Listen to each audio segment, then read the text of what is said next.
Hello दोस्तों, मैं अभिषेक शर्मा आपका हार्दिक स्वागत करता हूं बाजीराव नर्सिंग एकेडमी के ऑनलाइन प्लेटफॉर्म पर। और आज अपन डील करने जा रहे हैं कम्युनिकेबल डिजीज के बारे में, एचआईवी एड्स के बारे में। कल अपन ने एचआईवी के बारे में डील किया था कि एचआईवी क्या होता है।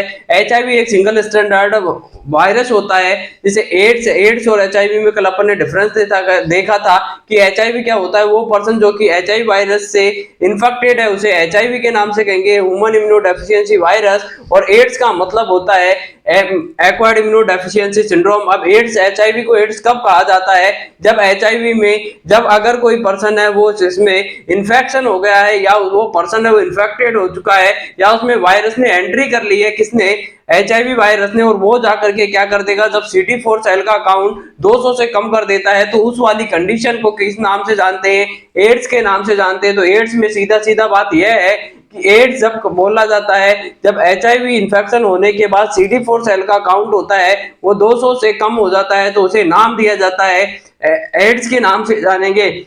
कल अपन ने बात कर ली थी इसके एचआईवी का जो लाइफ साइकिल होती है उसके बारे में पढ़ा अपन ने। उसके बाद में क्या क्या इसमें डायग्नोस्टिक प्रोसीजर यूज करते हैं, क्या क्या डायग्नोस्टिक टेस्ट करते हैं, कौन कौन सा इसका एंटीजन टेस्ट करते हैं और एंटीबॉडी टेस्ट के बारे में अपन ने पढ़ा था। एंटीजन टेस्ट में अपन ने पढ़े थे कल पीसीआर चेन रिएक्शन के बारे में और P24 एंटीजन के बारे में। ये दोनों टेस्ट क्या होते हैं? एंटीजन टेस्ट होते हैं 18 मंथ से छोटे बच्चों में किया जाता है। जबकि बात करें एंटीबॉडी टेस्ट की, तो एंटीबॉडी टेस्ट में जो कंफर्मेटरी टेस्ट की बात करी थी अपन ने, वो वेस्टर्न ब्लॉट टेस्ट होता है, जो कि कंफर्मेटरी पूछा जाए अगर एग्जाम में तो कंफर्मेटरी टेस्ट होता है। एचआईवी या एड्स का वेस्टर्न ब्लॉट टेस्ट होता है। सेकंड नंबर पे अपन ने बात करी थी एलाइजा की, तो एलाइजी मोस्ट इंपोर्टेंट होता है इसलिए क्योंकि इसका मेनली एग्जाम में क्या पूछते हैं, इसकी फुल फॉर्म पूछते हैं और पूछा जाता है कंफर्मेटरी है या ससेप्टिबल है। तो ससेप्टिबल टेस्ट होता है, कंफर्मेटरी बात की जाएगी, तो वेस्टर्न ब्लॉट इसका आंसर रहने वाला है। आगे बात करते हैं इसमें कि एलाइजा की फुल फॉर्म क्या थी, तो एंजाइम लिंक सोर्बेंट इम्यूनो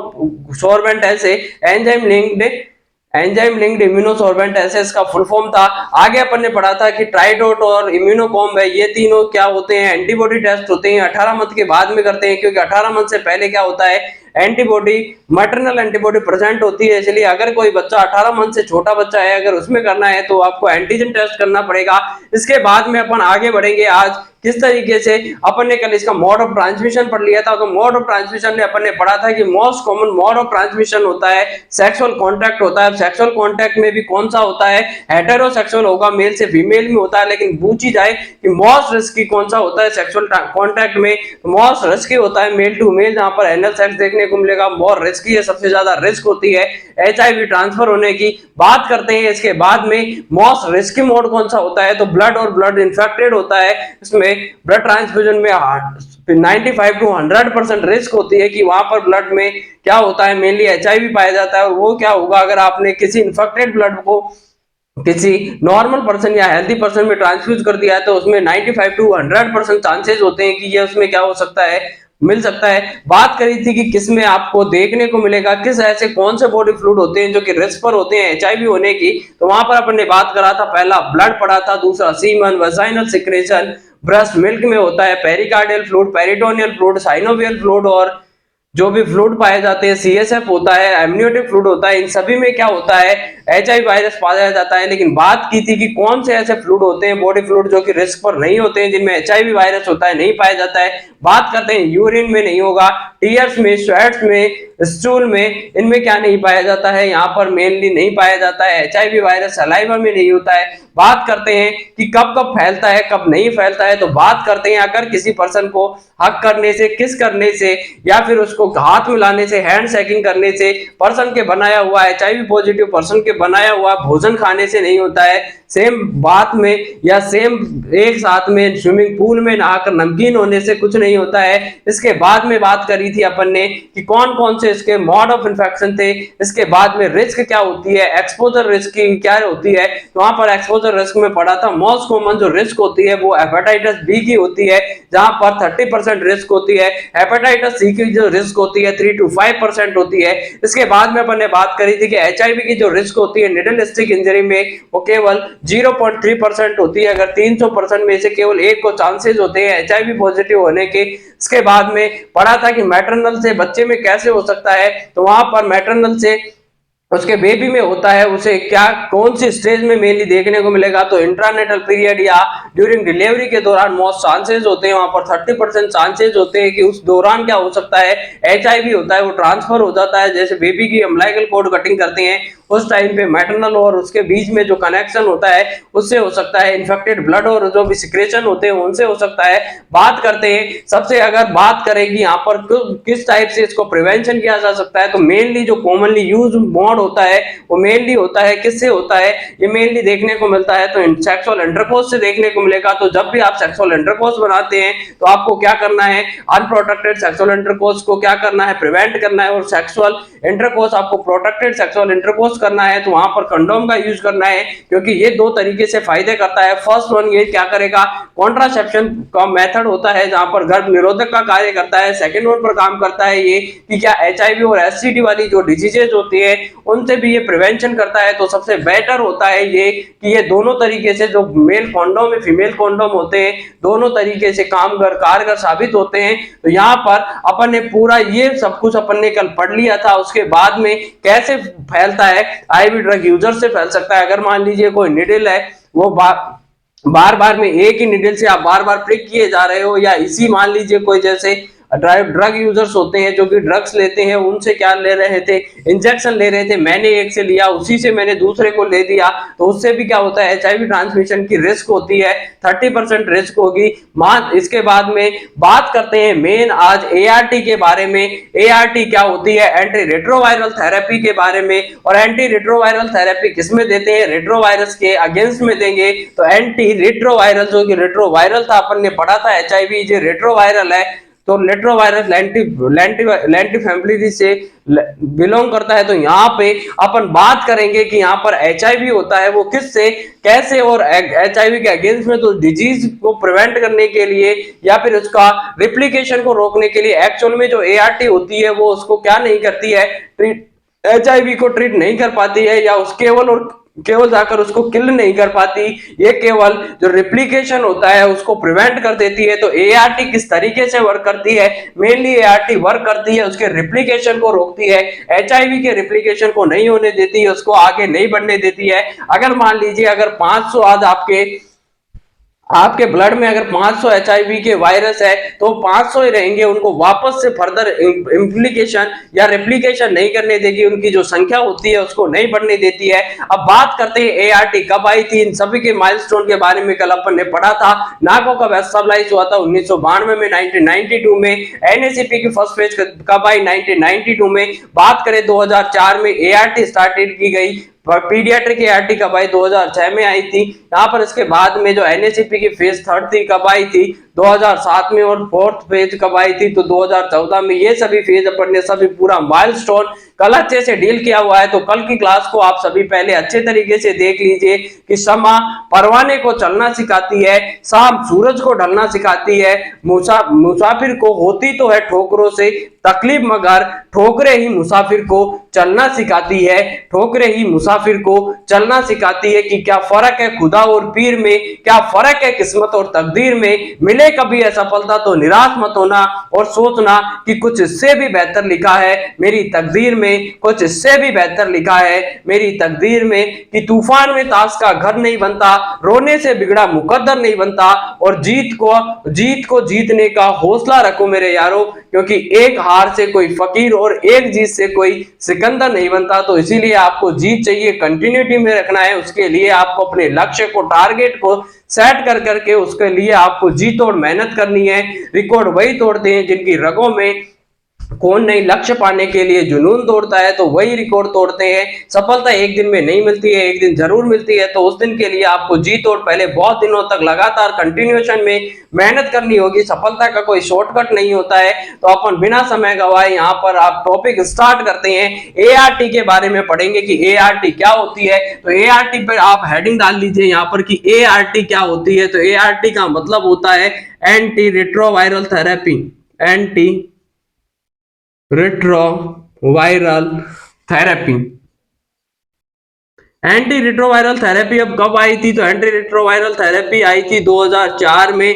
बात करें इन पीडियाट्रिक में, पीडियाट्रिक ART कब, इन पीडियाट्रिक ART कब आई, तो पीडियाट्रिक ART भारत में आई थी 2004 6 में। तो ये दोनों क्वेश्चन आपको यहां से याद रखने हैं। सबसे पहले याद रखना है कि एंटी रेट्रोवायरल थेरेपी को ART के नाम से जानते हैं। HIV के अगेंस्ट में दी जाने वाली जो थेरेपी होती है ART होती है। जो डॉट्स होती है वो किसके लिए देते हैं, जल्दी से कमेंट करके बताइए। तो डॉट्स दी जाती है TB के लिए, ट्यूबरक्लोसिस के लिए, लेकिन HIV होती है ART देते हैं HIV के लिए। बात करते हैं ये ट्रिपल डोज का रेजिमेन होता है, बात करेंगे इसके बाद में। गाइडलाइन क्या होती है ART को स्टार्ट करने के लिए, तो जो पुरानी गाइडलाइन थी 2016 की वो क्या कहती है, नई गाइडलाइन क्या कहती है। तो 2018 की जो न्यू गाइडलाइन है वो ये कहती है कि जैसे ही आपको पता लगता है कि अगर कोई पर्सन HIV पॉजिटिव है तो एज सून एज पॉसिबल आपको क्या करना है, ART को स्टार्ट करना है, irrespective of the CD4 cell count and stages of the HIV virus. अब आपको ये 2018 की गाइडलाइन क्या कह रही है, न्यू गाइडलाइन है वो क्या कहती है, पुरानी गाइडलाइन क्या कहती थी, इसके बारे में पहले आपको न्यू बता देता हूं। तो न्यू गाइडलाइन ये कहती है कि जब भी आपको पता लगता है कि कोई पर्सन HIV पॉजिटिव है तो एज सून एज पॉसिबल, जितना जल्दी संभव हो सके, आपको ART क्या करनी है, स्टार्ट करनी है। उसे irrespective of CD4 cell count और स्टेजेस ऑफ द HIV, उसको किसी तरीके का कोई मतलब नहीं होना चाहिए कि HIV की स्टेज फर्स्ट है, सेकंड है, थर्ड है या फोर्थ है, या CD4 सेल का काउंट 400 है, 500 है या 200 है, इससे किसी तरीके का कोई मतलब नहीं है। जब भी आपको पता लगता है कि पर्सन है HIV पॉजिटिव है, तुरंत आपको सबसे पहले ART स्टार्ट करनी है एज सून एज पॉसिबल, जितना जल्दी हो सके, जितना जल्दी संभव हो सके। तो यहां पर ART स्टार्ट करनी है। तो यहां पर आप न्यू गाइडलाइन के अकॉर्डिंग बात करते हैं, new guideline to start, new guideline to start the ART को स्टार्ट करने के लिए न्यू गाइडलाइन क्या कहती है। तो न्यू गाइडलाइन क्या कहती है, यहां पर ART को स्टार्ट करने के लिए न्यू गाइडलाइन क्या कहती है। तो यहां पर आपको देखना है कि न्यू गाइडलाइन क्या कहती है कि यहां पर as soon as possible ART is started, ART is, साथ के साथ आप लिखते रहिए, ART is started as soon as possible, जितना जल्दी हो सके उतना जल्दी ART को स्टार्ट करना है, as soon as possible, irrespective of CD4 cell count and stage of HIV। इसका मतलब यही होता है कि ART जितना जल्दी संभव हो सके, आपको पता लग जाता है कि अगर कोई पर्सन HIV से इन्फेक्टेड है तो उसमें जल्दी से जल्दी आपको क्या करना है, जितना जल्दी संभव हो सके, एज सून एज पॉसिबल उसमें ART स्टार्ट करनी है। उसमें irrespective of CD4 cell count और स्टेज ऑफ द HIV के स्टेज से कोई लेना देना नहीं है। जैसे ही पता लगता है आपको ART स्टार्ट करनी है। बात करें कि जो पुरानी गाइडलाइन थी, ओल्ड गाइडलाइन और न्यू गाइडलाइन है 2018 की न्यू गाइडलाइन के अनुसार, और बात करें जो ओल्ड गाइडलाइन थी, ओल्ड गाइडलाइन क्या कहती है 2016 की। तो 2016 की से ज्यादा मतलब नहीं है अपन को, लेकिन आपकी नॉलेज के लिए मैं बता देता हूं कि 2016 की जो गाइडलाइन थी वो क्या कहती थी, अगर स्टेज फर्स्ट और सेकंड है, तो यहां पर आप ज्यादा काम की है वो न्यू गाइडलाइन है, न्यू गाइडलाइन से ही क्वेश्चन आता है। तो ये आपको ज्यादा याद रखनी है, स्टार मार्क लगा करके लिखना है न्यू गाइडलाइन का। ओल्ड गाइडलाइन के बारे में मैं थोड़ी सी आपको नॉलेज दे देता हूं कि जो ओल्ड गाइडलाइन थी 2016 की गाइडलाइन क्या कहती है, अगर स्टेज फर्स्ट और सेकंड है तो वहां पर क्या करना है, आपको वेट करना है, CD4 सेल काउंट देखनी है, और अगर 500 से कम आता है CD4 सेल काउंट तो ART स्टार्ट करनी है। अगर बात करें थर्ड स्टेज और फोर्थ स्टेज है HIV की, तो उसमें irrespective of CD4 cell count से कोई मतलब नहीं है। आपको पता लगता है थर्ड और फोर्थ स्टेज है तो आपको क्या कर देना है, वहां पर ART स्टार्ट कर देनी है। आगे बात करते हैं यहां पर कि अगर प्रेगनेंसी है, प्रेगनेंसी और लैक्टेशन है, तो भी उसमें इररेस्पेक्टिव होगा, CD4 सेल काउंट से कोई मतलब नहीं है। अगर प्रेग्नेंट फीमेल है या लैक्टेटिंग मदर है तो उनमें भी आपको ART क्या करना है, स्टार्ट कर देना है। बात करते हैं HIV TB को इन्फेक्शन की पुरानी गाइडलाइन क्या कहती थी 2016 वाली, कि अगर HIV TB को इन्फेक्शन है तो पहले डॉट्स स्टार्ट करनी है। डॉट्स स्टार्ट करने के 2 वीक से 2 मंथ में क्या कर देना है, उसके बाद में ART को स्टार्ट करेंगे। तो यहां पर सबसे पहले अगर एचआईवी टीबी को इन्फेक्शन था तो 2016 की गाइडलाइन ये कहती थी कि पहले उसमें डॉट से स्टार्ट करो, direct observe short course treatment course start करना है, डॉट से स्टार्ट करनी है टीबी के लिए, उसके बाद में एआरटी देनी है आपको 2 वीक से 2 मंथ के अंदर अंदर में क्या स्टार्ट कर देना है,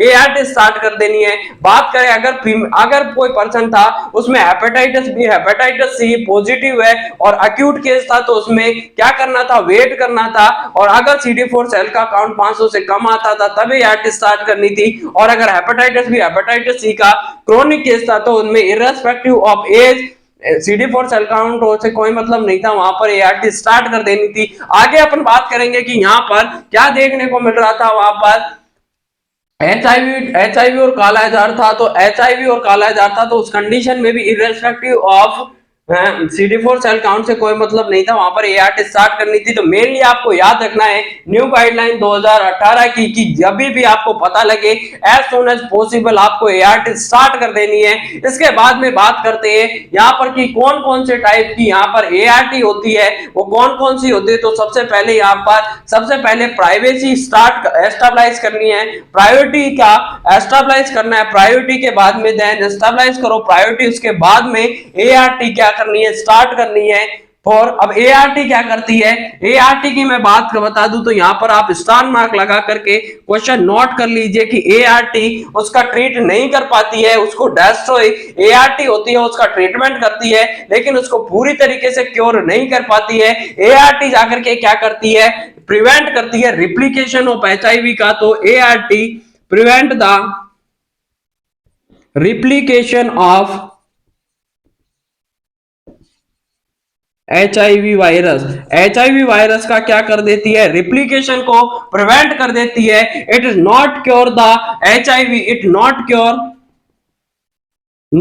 क्योर द एचआईवी को क्योर नहीं करती है, ये केवल क्या करती है, उसका जो रिप्लिकेशन होता है उसका रिप्लिकेशन, और रिप्लिकेशन का अगर आपको मतलब देखना है तो उसका मतलब होता है रिप्लिकेशन का कि उसका मल्टीप्लिकेशन को क्या कर देती है, यहाँ पर क्या करेगी, रिप्लिकेशन और मल्टीप्लिकेशन को प्रिवेंट कर देती है ताकि, और क्योर नहीं करती है। केवल ये इसीलिए कहा जाता है कि HIV is not a curable disease but it is a treatable not curable. एक बार अगर कोई पर्सन इन्फेक्टेड हो जाता है एचआईवी से तो वो लाइफ टाइम क्या रहता है, एचआईवी पॉजिटिव रहेगा, जब तक है जान वो एचआईवी पॉजिटिव ही रहेगा, उससे एचआईवी नेगेटिव नहीं हो सकता है।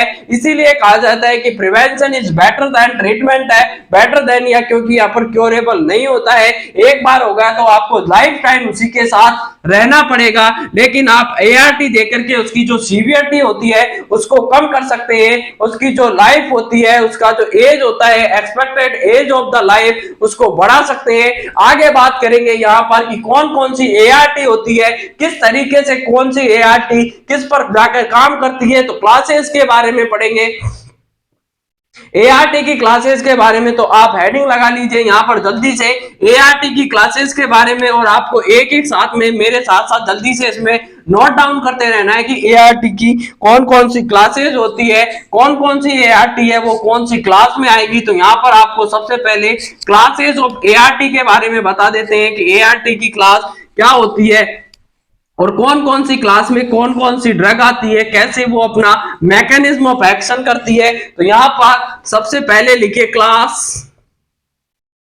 Of ART, anti retroviral therapy की कौन कौन सी क्लासेस होती है, उन क्लासेस के बारे में आपको यहां पर लिखना है। तो सबसे पहले जो क्लास आती है एंट्री इनहिबिटर,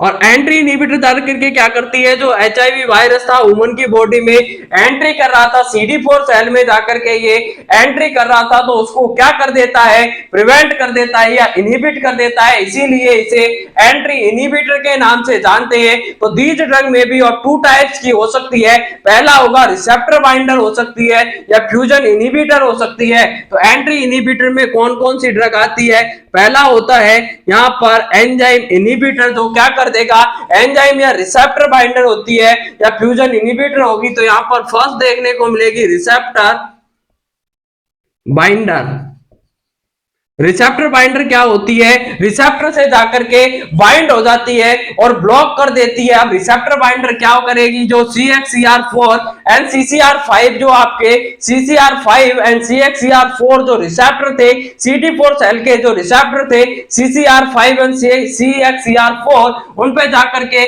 उनको क्या कर देती है, ब्लॉक कर देती है। तो यहां क्या करेगी, block the CCR5 and CXCR4, CCR5 and CXCR4 को ब्लॉक कर देती है। उनकी एंट्री होती है, जो CD4 सेल होती है, CD4 सेल में क्या होता है, उसमें पाया जाता है CCR5 एंड CXCR4, तो उनकी जो ब्लॉक कर देती है, उनका जो एंट्री होती है उनको जाकर इनहिबिट कर देगी और रिसेप्टर पे जाकर के उनका रिसेप्टर को ब्लॉक कर देती है और HIV के वायरस को, जो ग्लाइकोप्रोटीन 41 जाकर इनसे अटैच हो रहा था, उनके प्रिवेंट कर देती है। तो ब्लॉक कर देगी CCR5 एंड CXCR4 को, ताकि जो HIV वायरस का ग्लाइकोप्रोटीन यहां से 41 अटैचमेंट हो रहा था, वो अटैचमेंट नहीं हो पाएगा। इसमें जो ड्रग आती है, उस ड्रग का नाम है मेराविरोक। तो एग्जाम्पल होता है रिसेप्टर बाइंडिंग का, वो होती है maraviroc. Maraviroc drug is the receptor binder drug. Second की बात करते हैं, यहां पर जो सेकंड ड्रग होती है फ्यूजन इनहिबिटर। अब फ्यूजन इनहिबिटर क्या होगा, उसका फ्यूजन नहीं होने देती है। फ्यूजन इनहिबिटर की बात करते हैं कि फ्यूजन इनहिबिटर क्या होती है, तो फ्यूजन इनहिबिटर उसको क्या नहीं होने देगी, फ्यूज नहीं होने देती है। तो ब्लॉक और इनहिबिट द ग्लाइकोप्रोटीन 41, तो ये क्या कर देती है, यह जाकर के ब्लॉक कर देती है और इनहिबिट कर देगी। तो ब्लॉक और इनहिबिट द ग्लाइकोप्रोटीन 41। अब दोनों में देखिए क्या है, थोड़ी सी समानता है कि ये जाकर के जो CD4 सेल काउंट था, CD4 सेल काउंट में जो पाया जाता है, CD4 सेल में CXCR5 और CCR5 और CXCR4 उनको जाकर के रिसेप्टर को ब्लॉक कर रही थी, जबकि फ्यूजन इनहिबिटर क्या करती है, ब्लॉक और इनहिबिट कर देती है। ग्लाइकोप्रोटीन 41 को ही ब्लॉक कर देगी, तो वो जाकर के CCR5 और CXCR4 से क्या नहीं हो पाएगा, अटैच नहीं हो पाएगा और फ्यूजन नहीं कर पाएगा। तो इसका जो एग्जाम्पल होता है, वो एग्जाम्पल है enfuvirtide. Enfuvirtide is the example of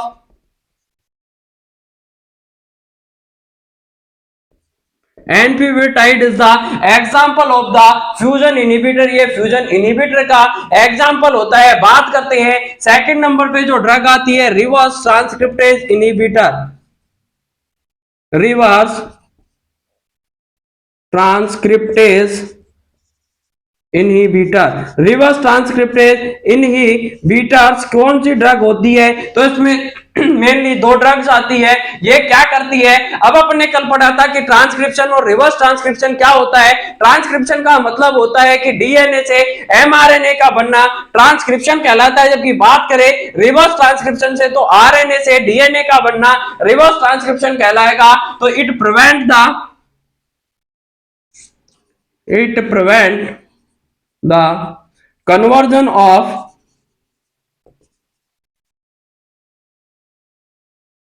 RNA to DNA. RNA को किसमें, डीएनए में कन्वर्ट नहीं होने देती है। तो रिवर्स ट्रांसक्रिप्टेज इनहिबिटर कैसे एक्ट कर देती है, ब्लॉक कर देती है, converting the RNA to DNA. RNA को डीएनए में कन्वर्ट नहीं होने देती है, इसीलिए इसे रिवर्स ट्रांसक्रिप्टेज इनहिबिटर के नाम से जानते हैं। तो ट्रांसक्रिप्शन, रिवर्स ट्रांसक्रिप्शन क्या होता है, इसमें आपको कंफ्यूज नहीं होना है। ट्रांसक्रिप्शन का मतलब होता है कि डीएनए से एमआरएनए का बनना ट्रांसक्रिप्शन कहलाता है, जबकि बात करें रिवर्स ट्रांसक्रिप्शन की, तो आरएनए से डीएनए का बनना क्या कहलाएगा, रिवर्स ट्रांसक्रिप्शन कहलाएगा। और रिवर्स ट्रांसक्रिप्शन को ये ब्लॉक कर देती है। बात करें आरएनए से डीएनए में कन्वर्ट नहीं होती है, सिंगल स्टैंडर्ड जो आरएनए था उसको डबल स्टैंडर्ड डीएनए में कन्वर्ट नहीं होने देती है। अब ये टू टाइप की ड्रग देखने को मिलेगी। यहाँ पर टू टाइप की ड्रग कौन कौन सी आती है इसमें, तो पहली ड्रग होती है एनआरटीआई, और एनआरटीआई का मतलब होता है न्यूक्लियोसाइड रिवर्स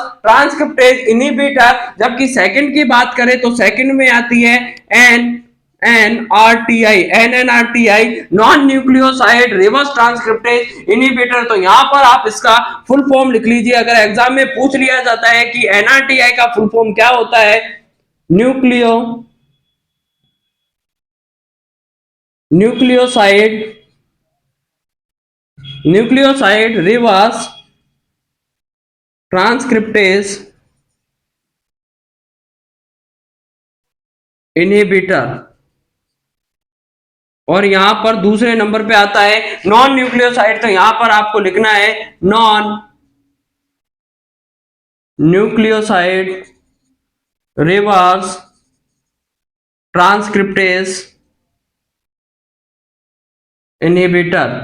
तो यहां पर मेनली दो देखने को मिलेगा। मेनली आपको बात करनी है कि कौन सा होता है रिवर्स ट्रांसक्रिप्टेज इनहिबिटर में कौन कौन सी दो ड्रग आती है, एनआरटीआई एंड एनएनआरटीआई आएगी, जो कि एनआरटीआई का मतलब होता है न्यूक्लियोसाइड रिवर्स ट्रांसक्रिप्टेज इनहिबिटर, जबकि सेकंड की बात करें एनएनआरटीआई की तो non nucleoside reverse transcriptase inhibitor होगी। ये क्या करती है, अब एनआरटीआई जाकर के क्या करेगी, इनहिबिट करेगी activity of reverse transcriptase enzyme, it inhibit the, तो एनआरटीआई क्या करती है, it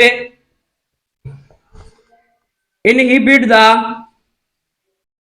entry of reverse transcriptase enzyme.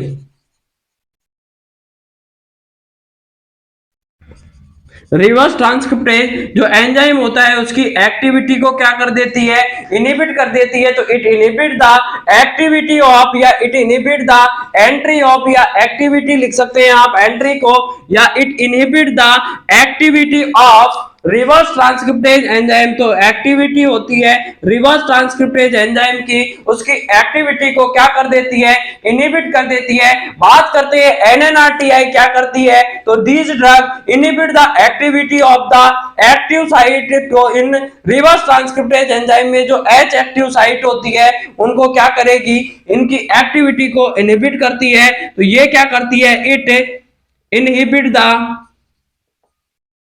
Activity of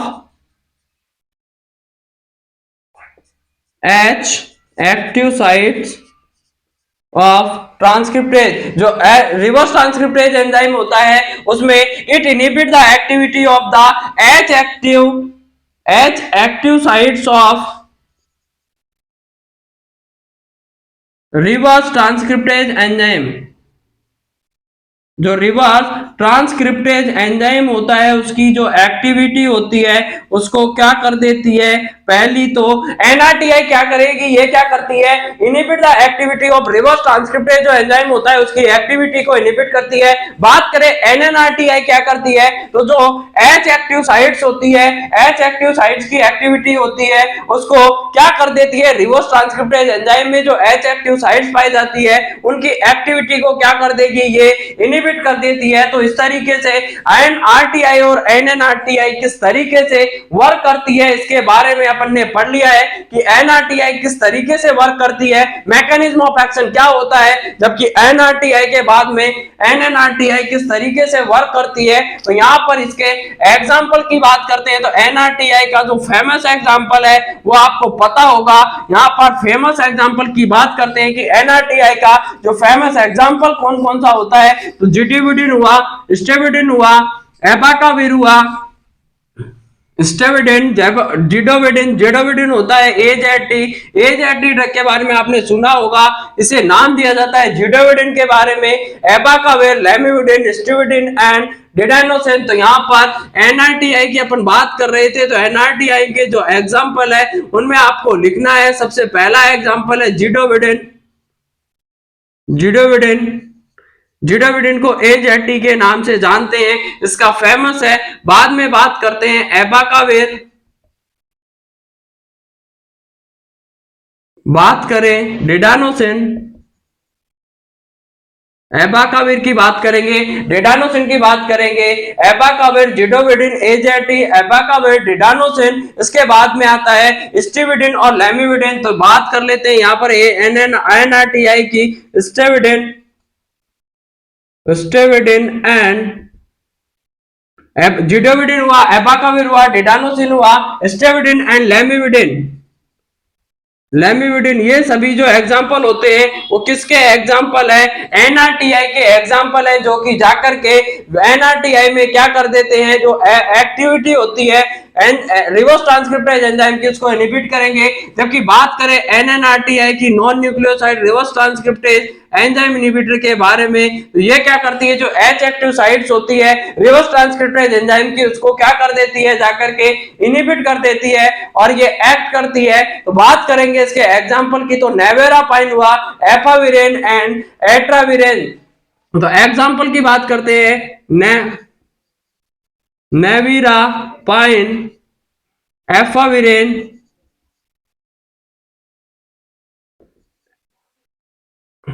and एक्टाविरेन। तो नेवेरापिन होती है, नेवेरापाइन हुई या एफाविरेन हुई, नेवेरापाइन, एफाविरेंज, नेवेरापाइन, एफावी रेंज और एट्राविरेंज होती है। ये सभी क्या होती है, एट्राविरिन, एट्राविरिन हुआ, नेवेरापाइन हुई, नेवेरापाइन, एट्राविरेंज और एट्राविरेन एंड एफ्राविरेंज होती है। ये कौन सी ड्रग होती है, तो एनएनआरटीआई के बारे में बात करते हैं।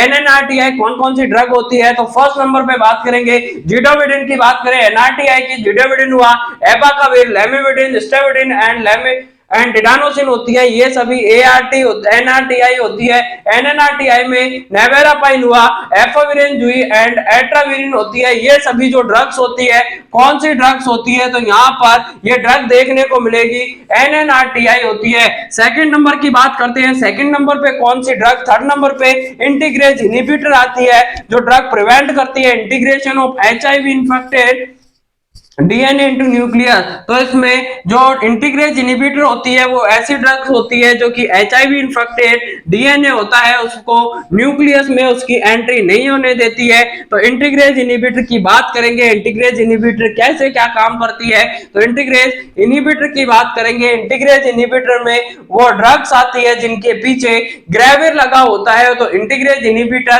किस तरीके से एक्ट करती है, तो यहाँ पर आप जल्दी से ये सभी ड्रग्स के नाम लिख लीजिए। इसके बाद में अपन पढ़ेंगे इंटीग्रेज इनहिबिटर क्या होती है। तो इंटीग्रेज जो इनहिबिटर ड्रग होती है, वो integration of HIV infected DNA को न्यूक्लियस में उसका प्रिवेंशन करती है। It prevent the integration of the HIV infected DNA into the nucleus. तो थर्ड नंबर पे लिखना आपको इंटीग्रेज इनहिबिटर। इंटीग्रेज इनहिबिटर कौन सी ड्रग होती है, integrase inhibitor drug. Integrase inhibitor drug के बारे में बात करते हैं, तो इंटीग्रेज इनहिबिटर ड्रग वो ड्रग्स होती है, वो क्या करेगी, इट प्रिवेंट या it inhibit the integration of the, it prevent and it inhibit the integration of the HIV infected DNA, HIV infected DNA into nucleus. Nucleus में जो एचआईवी इन्फेक्टेड डीएनए था, उसको क्या इंटीग्रेज नहीं होने देती है। जो एचआईवी इन्फेक्टेड डीएनए था, उसको न्यूक्लियस में इंटीग्रेज नहीं होने देती है, जाने नहीं देती है। तो उसके एग्जाम्पल की अपन बात करते हैं कि कौन कौन से ऐसे एग्जाम्पल होते हैं, तो जिनके पीछे ग्रेविर लगा होता है, जैसे राल्टेग्रेविर हुआ, डोल्टेग्रेविर हुआ, एट्रेग्रेविर। तो इसके एग्जाम्पल होते हैं इंटीग्रेज इनहिबिटर के वो ड्रग जिनके पीछे ग्रेविर लगा होता है, जैसे एंटीबायोटिक होती है उनके पीछे लगा होता है मेनली कॉमनली माइसिन लगा होता है। तो उसी तरीके से यहाँ पर मेनली देखने को मिलेगा। तो कौन कौन से यहाँ पर एग्जाम्पल देखने को मिलेंगे, तो राल्टेग्रेविर हो गया। राल्टेग्रेविर के बाद में जो एग्जाम्पल है, सभी के पीछे क्या है, क्या लगा हुआ है, ग्रेविर लगा हुआ है। तो राल्टेग्रेविर हो गया, डोल्टेग्रेविर हुआ, एट्रेग्रेविर, राल्टेग्रेविर, डोल्टेग्रेविर, ये सभी जो एग्जाम्पल है, किसके एग्जाम्पल है, इंटीग्रेज इनहिबिटर के एग्जाम्पल है, राल्टेग्रेविर, डोल्टेग्रेविर एंड एल्टीग्रेविर। तो यहाँ पर बहुत से एग्जाम्पल जिनके पीछे ग्रेविर लगा हुआ होता है, एल्टेग्रेविर, राल्टेग्रेविर और डोल्टेग्रेविर होते हैं वो सभी एग्जाम्पल होते हैं जिनके पीछे ग्रेविर लगा हुआ है। वो कौन सा एग्जाम्पल है, किसके टाइप होते हैं, तो इंटीग्रेज इनहिबिटर के टाइप होते हैं। इंटीग्रेज इनहिबिटर जाकर के क्या करता है, इनहिबिटर और प्रिवेंट करता है। Integrase of the HIV infected जो डीएनए था उसका इंटीग्रेज नहीं होने देता है न्यूक्लियस के अंदर, तो वहां पर जो चेन होती है वो टूट जाती है, इंटीग्रेज इनहिबिटर कहलाएगा। आगे बात करते हैं इंटीग्रेज इनहिबिटर के बाद में जो ड्रग आती है, नेक्स्ट ड्रग के बारे में अपन बात करेंगे कि एचआईवी इन्फेक्टेड के इंटीग्रेज इनहिबिटर के बाद में कौन सी ड्रग होती है, तो प्रोटेज इनहिबिटर होगा। प्रोटेज इनहिबिट क्या करता है, एक्टिविटी होती है प्रोटेज एंजाइम की, उसको क्या करेगा, इनहिबिट कर देता है। तो यहां पर आपको फोर्थ ड्रग लिखनी है प्रोटीएज इनहिबिटर। और प्रोटीएज इनहिबिटर क्या होते हैं, वो ड्रग जो कि प्रिवेंट करती है एक्टिविटी ऑफ द, एक्टिविटी को प्रिवेंट करेगी, किसकी एक्टिविटी को इनहिबिट और प्रिवेंट करती है, तो प्रोटीएज एंजाइम की एक्टिविटी को इनहिबिट और प्रिवेंट कर देती है। तो इट इनहिबिट द, आपको साथ के साथ में लिखता जाना है, it inhibit the activity of protease enzyme. जो प्रोटीएज एंजाइम था उसकी एक्टिविटी को क्या कर दिया इसने, इनहिबिट और ब्लॉक कर देती है। जैसे जिसमें क्या होगा, जो लॉन्ग चेन थी वो किसमें कन्वर्ट नहीं होने देता है, कोर प्रोटीन में कन्वर्ट नहीं होने देगा। तो long chain is not converted into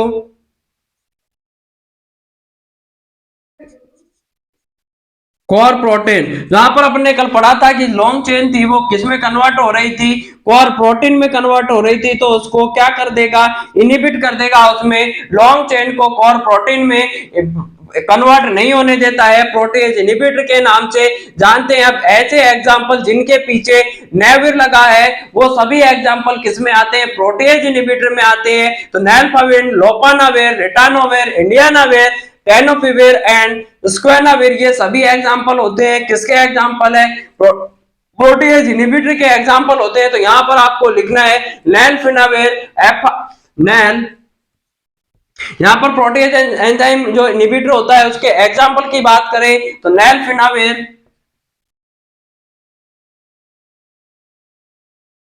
लोपिनाविर, वो ड्रग जिनके पीछे नेविर लगा हुआ होता है सभी ड्रग क्या कहलाती है, प्रोटेज इनहिबिटर कहलाती है। रिटानोविर हुआ, लोपिनाविर हुआ,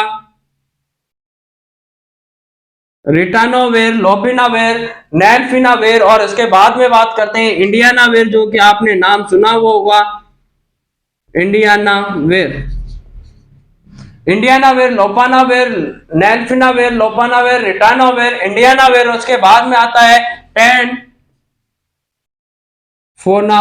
टेनफोनाविर। और आगे बात करेंगे इसके बारे में कि कौन कौन सी ऐसी ड्रग है, तो टेनफेविर, स्क्वेनाविर, तो ये सभी ड्रग्स होती है जिनके पीछे नेविर लगा होता है, प्रोटीज इनहिबिटर कहलाती है। तो इसमें बात करेंगे नैल्फिनाविर के बारे में, लोपिनाविर के बारे में, रिटानोविर के बारे में, इंडियानाविर के बारे में और टेनफोविर के बारे में। तो यहाँ पर टेनफोविर, तो टेनफोविर होती है, ये सभी ड्रग्स क्या होती है, यहाँ पर देखने को मिलेगी आपको कि प्रोटीज इनहिबिटर होती है। तो यहाँ पर प्रोटीज इनहिबिटर क्या करती है, जाकर के जो प्रोटीज एंजाइम होता है उसकी एक्टिविटी को इनहिबिट और ब्लॉक कर देती है। तो क्या नहीं होगा, जो लॉन्ग चेन थी वो कन्वर्ट नहीं हो पाती है, कोर प्रोटीन में कन्वर्ट नहीं हो पाएगी। तो ये सारी ड्रग्स होती है जो कि एआरटी में आती है। एआरटी में अपन ने सभी ड्रग्स पढ़ी है, जहां पर अपन ने सबसे पहले पढ़ा था यहाँ पर ड्रग्स के बारे में। तो ड्रग्स के बारे में अपन ने अच्छे से पढ़ा है, एनआरटीआई क्या होती है, एनएनआरटीआई क्या होती है, एंट्री ब्लॉकर क्या होती है, जिसमें कौन कौन से पढ़े थे अपन ने, जो एंजाइम वाला था, फ्यूजन इनहिबिटर था, और यहाँ पर रिसेप्टर ब्लॉकर पढ़े। उसके बाद में एनआरटीआई, एनएनआरटीआई पढ़ी, इंटीग्रेज इनहिबिटर पढ़ा। इंटीग्रेज इनहिबिटर में क्या करती है, इंटीग्रेशन ऑफ एचआईवी, जो इन्फेक्टेड डीएनए था उसका इंटीग्रेशन को प्रिवेंट कर देती है। इसमें कौन कौन से ड्रग पढ़ी थी, राल्टेग्रेविर, डोल्टाग्रेविर एंड एटनाग्रेविर के बारे में पढ़ा। आगे बात करें अपन ने प्रोटेज इनहिबिटर के बारे में, तो प्रोटेज इनहिबिटर क्या ड्रग थी, ऐसी ड्रग जो कि ब्लॉक कर रही थी जाकर के प्रोटेज एंजाइम और उसकी एक्टिविटी को, और लॉन्ग चेन को कन्वर्ट नहीं होने दे रही थी। कोर प्रोटीन में, तो उसमें अपन ने पढ़ा जिन ड्रग के पीछे नेविर लगा होता है, जैसे नैल्फिनाविर हुआ, लोपिनाविर हुआ, और यहाँ पर रिटानोविर, इंडियानाविर और एबाकाविर, ये टेनफेनाविर, ये सभी कौन सी ड्रग पड़ी थी यहाँ पर, वो ड्रग जिनके पीछे नेविर लगा होता है, और वो ड्रग जिनके पीछे ग्रेविर लगा है, जैसे राल्टाग्रेविर, डोल्टाग्रेविर, एल्टाग्रेविर, ये कौन सी ड्रग है, इंटीग्रेज इनहिबिटर के बारे में अपन ने यहाँ पर पढ़ लिया है। अब इसके आगे बात करते हैं कि यहाँ पर कुछ मेन चीजें जहाँ पर पूछी जाती है कि जिडोविडिन क्या करती है, तो जिडोविडिन के साइड इफेक्ट के बारे में कई बार एग्जाम में पूछा हुआ क्वेश्चन है, आगे भी पूछे जाने की संभावना है। तो जिडोविडिन क्या करती है, ये जा करके आरबीसी का डिस्ट्रक्शन करवाती है, तो उसमें ऐसे पर्सन को नहीं देना है, या कॉन्ट्राइंडिकेटेड होती है उन पर्सन में जिनको की एनीमिया होता है, एनीमिया में कॉन्ट्राइंडिकेटेड वाली ड्रग्स होती है, वो कौन सी होती है, तो यहाँ पर आपको आंसर करना है। अगर कोई पर्सन है वो सफरिंग कर रहा है एनीमिया से, तो उसमें जिडोविडिन होती है, वो कॉन्ट्राइंडिकेटेड होती है, उसमें जिडोविडिन को आपको नहीं देना होता है, क्योंकि ये जाकर के आरबीसी का डिस्ट्रक्शन करवाएगी, और जब आरबीसी का डिस्ट्रक्शन होता है तो वो जाकर के सीवियर एनीमिया को कॉज कर सकती है। इसीलिए आपको क्या करना है, इसको अवॉइड करना है। जिडोविडिन को कॉन्ट्राइंडिकेटेड होती है एनीमिया के केस में, नेवेरापाइन कॉन्ट्राइंडिकेटेड होता है, जो पेशेंट डॉट्स ले रहे होते हैं उन पेशेंट में नेवेरापाइन इज कॉन्ट्राइंडिकेटेड होती है। तो यहाँ पर आप स्टार मार्क लगा करके 2-3 क्वेश्चन नोट कर लीजिए कि यहाँ पर जिडोविडिन जिसे एजेटी के नाम से जानते हैं, जिडोविडिन इज कॉन्ट्राइंडिकेटेड इन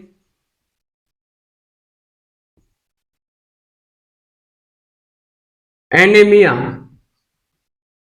अब एनीमिया में क्यों कॉन्ट्राइंडिकेटेड होती है, तो यहाँ पर स्टार मार्क लगाइए और लिखिए कि ये आरबीसी का डिस्ट्रक्शन करवाती है। तो यहाँ पर एनीमिया में नहीं देते हैं, क्योंकि आरबीसी का डिस्ट्रक्शन करवाएगी, और जब आरबीसी का डिस्ट्रक्शन होता है तो वहां पर और सीवियरिटी होती है एनीमिया की। तो सेकंड नंबर पे बात करते हैं जिडोविडिन के बाद में नेवेरापाइन। तो नेवेरापाइन होती है, उसका भी एग्जाम में क्वेश्चन पूछा जाता है कि नेवेरापाइन जाकर के क्या करती है, तो नेवेरापाइन इज कॉन्ट्रा इंडिकेटेड होती है। कौन से केस में कॉन्ट्रा इंडिकेटेड होगी, तो नेवेरापाइन इज कॉन्ट्रा इंडिकेटेड है। कौन से केस में नेवेरापाइन होती है, वो कौन से केस में कॉन्ट्रा इंडिकेटेड होती है, तो ऐसे केस में कॉन्ट्रा इंडिकेटेड होती है if the patient is taking DOTS, nevirapine is contra indicated in patient who is taking DOTS. जो पर्सन जो कि डॉट्स ले रहा है, direct observe treatment, short course therapy या टीबी की दवाएं ले रहा है, तो उसमें भी मेनली नेवेरापाइन होती है, कॉन्ट्राइंडिकेटेड होती है। पर्टिकुलर ड्रग पूछ ली जाए तो यहाँ पर कौन सी ड्रग में अगर ले रहा है, तो रिफाम्पिसिन अगर ले रहा है तो रिफाम्पिसिन अगर ड्रग ले रहा है तो उस पर्सन में ज्यादातर कॉन्ट्राइंडिकेटेड होती है। एग्जाम में क्वेश्चन पूछ लिया जाए कि कौन सी ड्रग होती है, तो जो जिसके साथ में नेवेरापाइन को नहीं देना है, तो डॉट्स के साथ नहीं देना है। पर्टिकुलर ड्रग के बारे में पूछे कि ऐसी कौन सी ड्रग है डॉट्स में भी, तो वहां पर रिफाम्पिसिन के साथ में नेवेरापाइन होती है, वो कॉन्ट्राइंडिकेटेड होती है, ये काउंटर इफेक्ट कर सकती है। और यहाँ पर जो डॉट्स में रिफाम्पिसिन दे रहे थे उसके इफेक्ट को क्या कर सकती है, कम कर सकती है, उसकी इफेक्टिवनेस को कम कर देगी। बात करते हैं यहाँ पर प्रेगनेंसी में कौन सी ड्रग होती है, तो जो एफाविरेंज होती है वो not given in case of pregnancy, specially first trimester में एफाविरेंज होती है। अब efavirenz is contraindicated in Efavirenz is contraindicated in case of pregnancy। Pregnancy के केस में कॉन्ट्रा इंडिकेटेड होती है। एफाविरेंज होती है वो कॉन्ट्रा इंडिकेटेड होती है केस ऑफ प्रेगनेंसी। प्रेगनेंसी के केस में वहां पर भी कौन से ट्राइमेस्टर में, तो स्पेशली फर्स्ट ट्राइमेस्टर में ये कॉन्ट्रा इंडिकेटेड है। अगर तीनों ट्राइमेस्टर देकर के पूछे कि कौन से में स्पेशली नहीं देनी है, तो स्पेशली फर्स्ट ट्राइमेस्टर में ये कॉन्ट्रा इंडिकेटेड होती है, पूरी प्रेगनेंसी में कॉन्ट्रा इंडिकेटेड है, लेकिन क्वेश्चन में घुमा करके आपको पागल बनाने के लिए थोड़ा सा क्वेश्चन मॉडिफाई करके आंसर मांगे। तो फर्स्ट ट्राइमेस्टर में एफाविरेंस होती है वो कॉन्ट्रा इंडिकेटेड होती है। तो ये जो 3 क्वेश्चन थे जो यहाँ से पूछे जाते हैं, आपको पूरी जो ड्रग्स होती है उनकी कैटेगरी को याद रखना है, लेकिन पर्टिकुलर पूछा जाएगा कि जिडोविटिन क्या करती है, कब कॉन्ट्रा इंडिकेटेड होती है। तो ऐसे केस में जो पर्सन सफर कर रहा है एनीमिया से, उस केस में जिडोविटिन होती है कॉन्ट्रा इंडिकेटेड होती है, उन पर्सन को नहीं देते हैं, क्योंकि ये जा करके आरबीसी का डिस्ट्रक्शन करवाती है, और आरबीसी का अगर डिस्ट्रक्शन होगा तो क्या करवा सकती है वहां पर, और सीवियरिटी कॉज कर सकती है एनीमिया की। तो इसीलिए इसको अवॉइड करना है। नेवेरापाइन क्या होती है, डॉट्स ले रहा है अगर कोई पर्सन, टीबी की दवाएं ले रहा है तो उसमें अवॉइड करना है, कॉन्ट्रा इंडिकेटेड होती है। पर्टिकुलर ड्रग रिफाम्पिसिन ले रहा है तो उसमें कॉन्ट्रा इंडिकेटेड है। तो यहाँ पर मेनली आपको क्या करती है, ये काउंटर इफेक्ट करती है। अब अपन ने पहले भी जब अपन ने कॉन्ट्रासेप्शन पढ़ा था तो उसमें ओसीपी के साथ में, तो जहां पर रिफाम्पिसिन ले रहा है तो वहां पर ओसीपी भी नहीं देते हैं, क्योंकि रिफाम्पिसिन क्या कर देती है, ओसीपी का जो डोज होती है या उसका जो इफेक्टिवनेस होती है उसको कम कर देती है। तो इसीलिए रिफाम्पिसिन के साथ आपको ना तो नेवेरापाइन लेनी है, ना ही आपको ओसीपी होती है ओरल कॉन्ट्रासेप्टिव पिल्स लेनी है, क्योंकि ये क्या कर देती है, इसकी इफेक्टिवनेस को कम कर देती है। एफाविरेंस होती है कॉन्ट्राइंडिकेटेड होती है प्रेगनेंसी के केस में। पर्टिकुलर बात पूछ ली जाए आपसे तीनों ट्राइमेस्टर देकर के कि कौन में सबसे ज्यादा इसको कॉन्ट्राइंडिकेटेड है, तो फर्स्ट ट्राइमेस्टर में ये मेनली कॉन्ट्राइंडिकेटेड देखने को मिलती है। बात करते हैं मदर से, पेरेंट से या फिर मदर होती है उससे बेबी में कब और कैसे किस तरीके से एचआईवी होता है वो ट्रांसफर हो सकता है। तो मदर से ड्यूरिंग द इंट्रानेटल पीरियड के दौरान और ड्यूरिंग डिलीवरी के दौरान 25 से 30% चांसेस होते हैं कि एचआईवी है उसका ट्रांसफर हो सकता है। सेकंड नंबर पे ब्रेस्ट मिल्क में पाया जाता है एचआईवी वायरस, तो ब्रेस्ट मिल्क से भी ट्रांसफर हो सकता है बेबी में। बात करते हैं प्रिवेंशन कैसे करना है पेरेंट टू चाइल्ड ट्रांसमिशन का, तो आपको अगर कोई मान लीजिए प्रिवेंशन कैसे करोगे, तो आप बात आगे हेडिंग लगी कि लिखना है यहां पर कि prevention from mother to child, mother से चाइल्ड में कैसे प्रिवेंशन करोगे, prevention of transfer of HIV from mother to child. तो यहां पर कैसे किस तरीके से मदर से चाइल्ड में, बच्चा है उसमें न्यूबॉर्न है उसमें क्या नहीं हो, बेबी में क्या नहीं हो, एचआईवी नहीं हो, उसको किस तरीके से आप प्रिवेंट कर सकते हैं। तो सबसे पहले आपको भाभी जी को समझाना है। अगर भाभी जी है एचआईवी पॉजिटिव है तो भाभी जी से कहना है कि अपनी बेबी की आपको ज्यादा संभावना है कि वहां पर बेबी में पॉजिटिविटी हो सकती है, बच्चा है आपका एचआईवी पॉजिटिव आ सकता है। इसीलिए आपको क्या करना है, एडॉप्शन को फर्स्टली प्रायोरिटी देनी है। आप ऐसा करो कि आप जाकर के किसी अनाथालय या किसी और के बच्चे को आप एडॉप्ट कर लीजिए, गोद ले लीजिए। तो यहाँ पर एडॉप्शन होता है उसको फर्स्ट प्रायोरिटी देते हैं। लेकिन भाभी जी है, अब मान लीजिए ये तो ऐसा केस था कि जिसमें भाभी जी प्रेग्नेंट नहीं हुई थी, फीमेल थी वो प्रेग्नेंट नहीं हुई थी, तो उसको पहले काउंसलिंग करना है कि आप सबसे बेटर होगा कि आप क्या करें, एडॉप्शन कर ले, कोई बच्चे को आप गोद ले ले। अगर मान लीजिए भाभी जी ने आपकी बात मान करके बच्चा गोद ले लिया तो क्या हो गया, यहाँ पर एक तरीके से भाभी जी प्रेग्नेंट नहीं हुई तो उसमें किसी तरीके का माता से जो फीमेल मदर थी उससे बेबी में जो ट्रांसफर हो रहा था वो रुक गया। सेकंड पे बात करते हैं, मान लीजिए अब केस ऐसा है, आपके पास ऐसा केस आया है, भाभी जी की आई है और भाभी जी की आप एचआईवी की टेस्टिंग कर रहे हैं, भाभी जी है प्रेग्नेंट है और उस टाइम पे आपने एचआईवी की टेस्टिंग करी और एचआईवी पॉजिटिव आ गया, तो अब क्या करना है आपको, तो उसके लिए समझाना है। एचआईवी पॉजिटिव केस आ जाता है तो उसके लिए 3 ड्रग चलाई जाती है, कौन कौन से पीरियड में कब उसको स्टार्ट करना है, कितना इसका रिडक्शन पीरियड होता है कि कितना ये कम कर देती है। एचआईवी की रिडक्शन ही होती है, जो रेट होती है फैलने की या जाने की, ट्रांसफर होने की, उसको कितना रिड्यूस कर देती है, उसको कितना रिडक्शन कर देती है, तो इसके बारे में अपन पढ़ेंगे।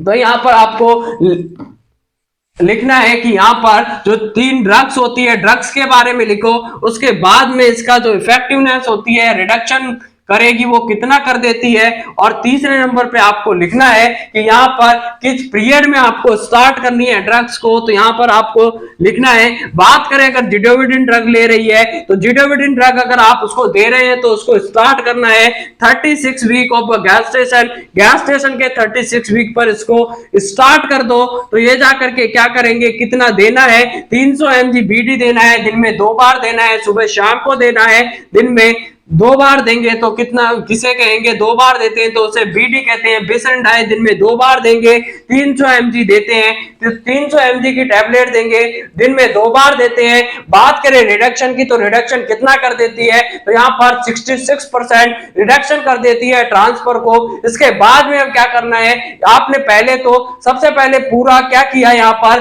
36 वीक की जो प्रेगनेंसी थी उसमें आपने स्टार्ट कर दिया, पहले क्या की स्टार्ट किया, जिडोविडिन स्टार्ट कर दिया। मदर को 300 mg बीडी दे रही है, ड्यूरिंग लेबर के दौरान आपको क्या करना है, 300 mg एवरी 3 आवर में देना है, प्लस न्यूबॉर्न होता है उसको 2 mg पर केजी के हिसाब से अप टू 6 वीक तक आपको न्यूबॉर्न को भी क्या करना है, जिडोविडिन देनी है। तो यहां पर आप लिखिए, अगर आप जिडोविडिन यूज करते हैं, जिडोविडिन अगर यूज कर रहे हैं तो इसका पीरियड कब होगा, कितना पीरियड होगा, और जो इसकी इफेक्टिवनेस होती है या रिडक्शन की जो रेट होती है वो कितना रिडक्शन कर देती है या कितना इफेक्टिव होती है, तो इस बारे में अपन आगे बढ़ेंगे। तो सबसे पहले जिडोविडिन को स्टार्ट करना है, तो जिडोविडिन सबसे पहले स्टार्ट कब करते हैं, तो 36 वीक ऑफ गैस्ट्रेशन पर इसको स्टार्ट करना है। कितना देना है, 300 mg देंगे, 300 mg, कितना 300 mg देना है, बीडी देना है, दिन में 2 बार देना है। और यहां पर दिन में बीडी देंगे, 36 वीक ऑफ गैस्ट्रेशन पर देते हैं। बात करें ड्यूरिंग लेबर की, लेबर के दौरान कितना देना है, तो during labour 300 mg every 3 hours में, प्रत्येक 3 घंटे में 300 mg देना है। प्लस उसके साथ साथ क्या करना है, 2 mg पर केजी के हिसाब से, 2 mg पर केजी के हिसाब से न्यूबॉर्न को भी डोज देनी है।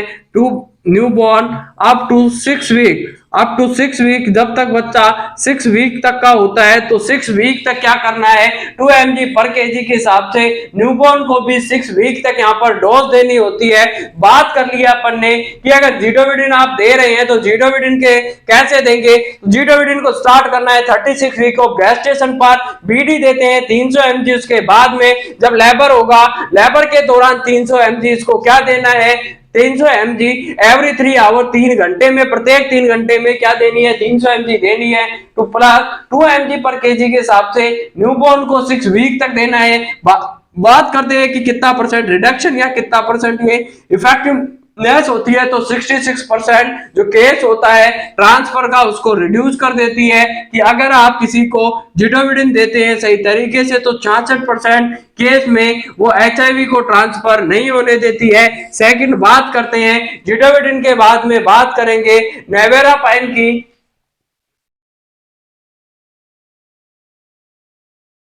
नेवेरापाइन के बाद में नेवेरापाइन की बात करते हैं कि आपने जिडोविडिन दे दी, नेवेरापाइन कितना देंगे, तो नेवेरापाइन देते हैं लेबर के दौरान, स्टार्ट करेंगे फीमेल में, सिंगल डोज देते हैं 200 mg की, प्लस 2 mg पर केजी के हिसाब से किसको देना है, विद इन 72 आवर्स में न्यूबॉर्न को देना है। तो यहाँ पर आपको स्टार्ट करने ड्यूरिंग लेबर के दौरान, केवल ड्यूरिंग लेबर के दौरान सिंगल डोज देनी है। यहाँ पर ज्यादा टैबलेट देने की या ज्यादा डोज देने की जरूरत नहीं है। ड्यूरिंग लेबर सिंगल डोज देंगे, केवल 1 डोज से काम चल जाएगा। और 1 डोज कितनी देते हैं, 200 mg की देंगे, प्लस उसके साथ साथ 2 mg पर केजी के हिसाब से, 2 mg पर केजी के हिसाब से न्यूबॉर्न में भी देते हैं, 2 mg पर केजी के हिसाब से देंगे। और विद इन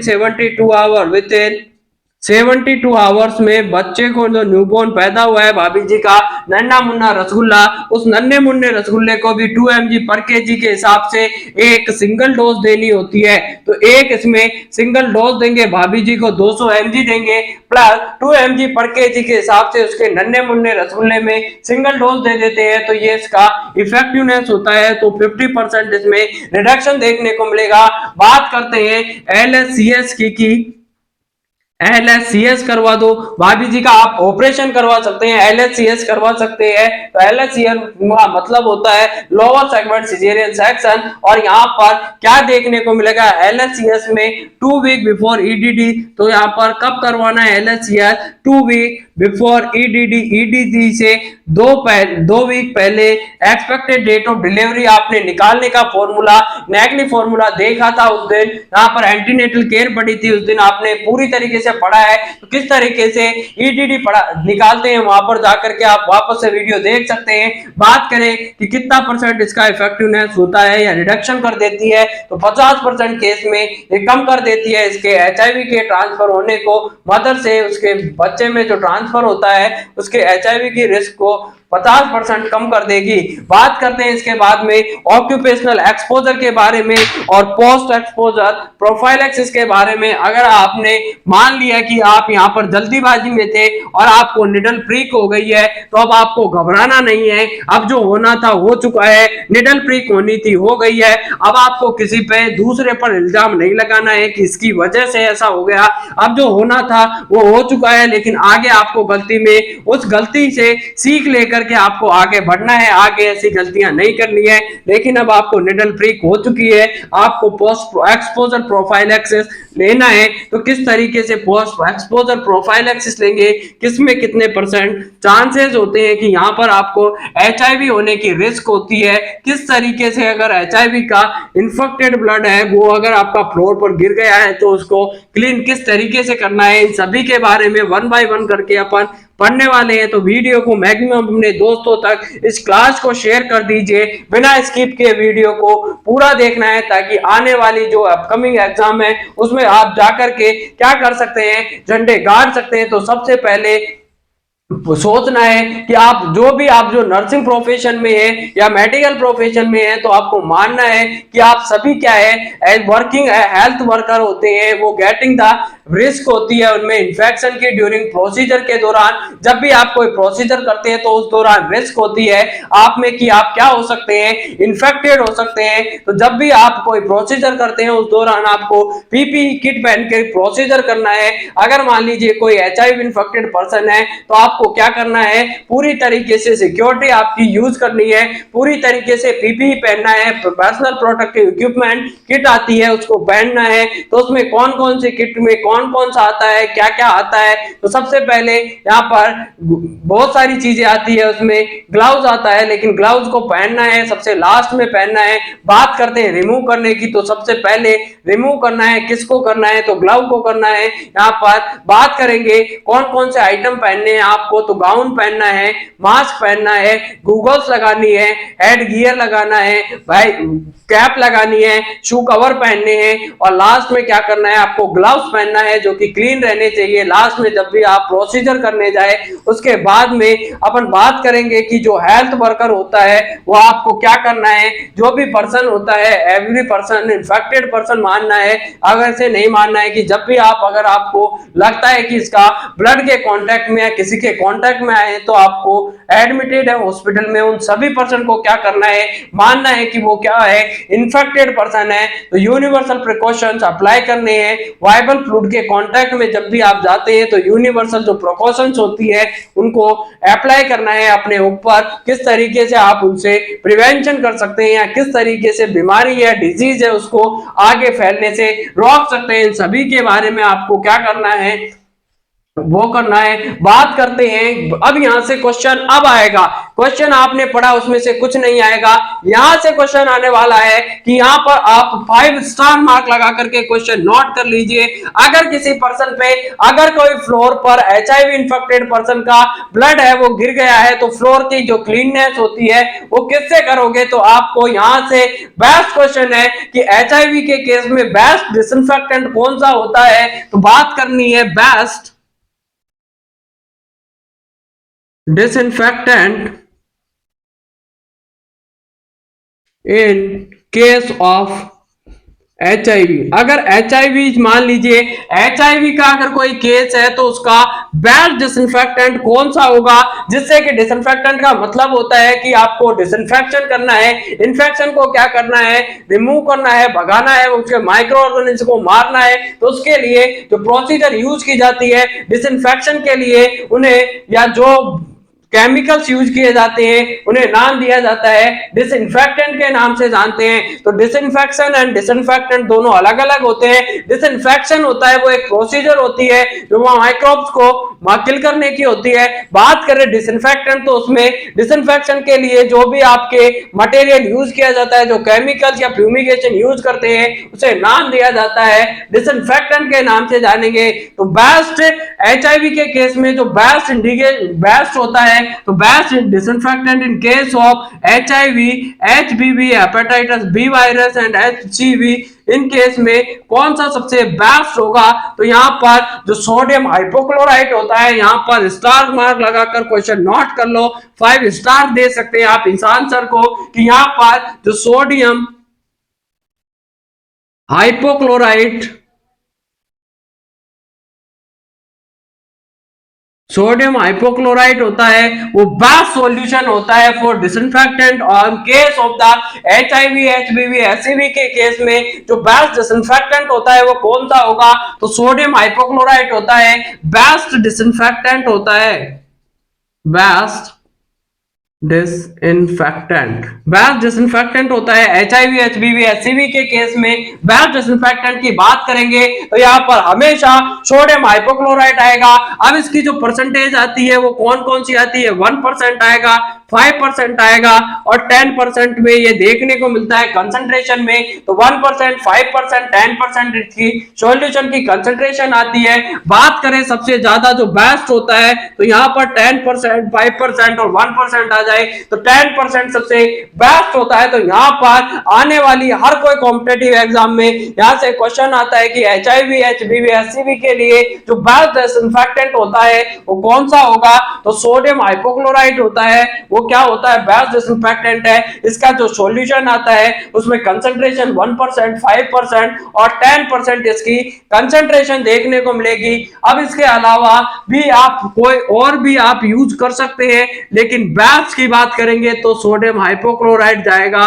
तो अदर डिसइंफेक्टेंट कौन कौन से हो सकते हैं? अदर डिसइंफेक्टेंट कौन कौन से होंगे? तो यहाँ पर ग्लूट्रा एल्डिहाइड हो सकता है, फॉर्मेल्डिहाइड हो सकता है, आइसोप्रोपाइल अल्कोहल हो सकता है, एथेनॉल हो सकता है और आपका पोविडोन आयोडोन हो सकता है। तो अदर डिसइंफेक्टेंट में आप फॉर्मेल्डिहाइड को यूज कर सकते हैं, फॉर्मेल्डिहाइड हो सकता है, ग्लूट्रा एल्डिहाइड, ग्लूट्रा एल्डिहाइड हो सकता है, पोविडोन आयोडीन हो सकता है, बीटाडिन, पोविडोन आयोडीन और पोविडेन आयोडीन और पोविडोन आयोडीन को नाम दिया जाता है बीटाडिन के नाम से जानते हैं। आगे बात करते हैं यहाँ पर आइसोप्रोपाइल अल्कोहल हो सकता है, जिसमें अल्कोहल कंसंट्रेशन 70% अल्कोहल का कंसंट्रेशन आता है।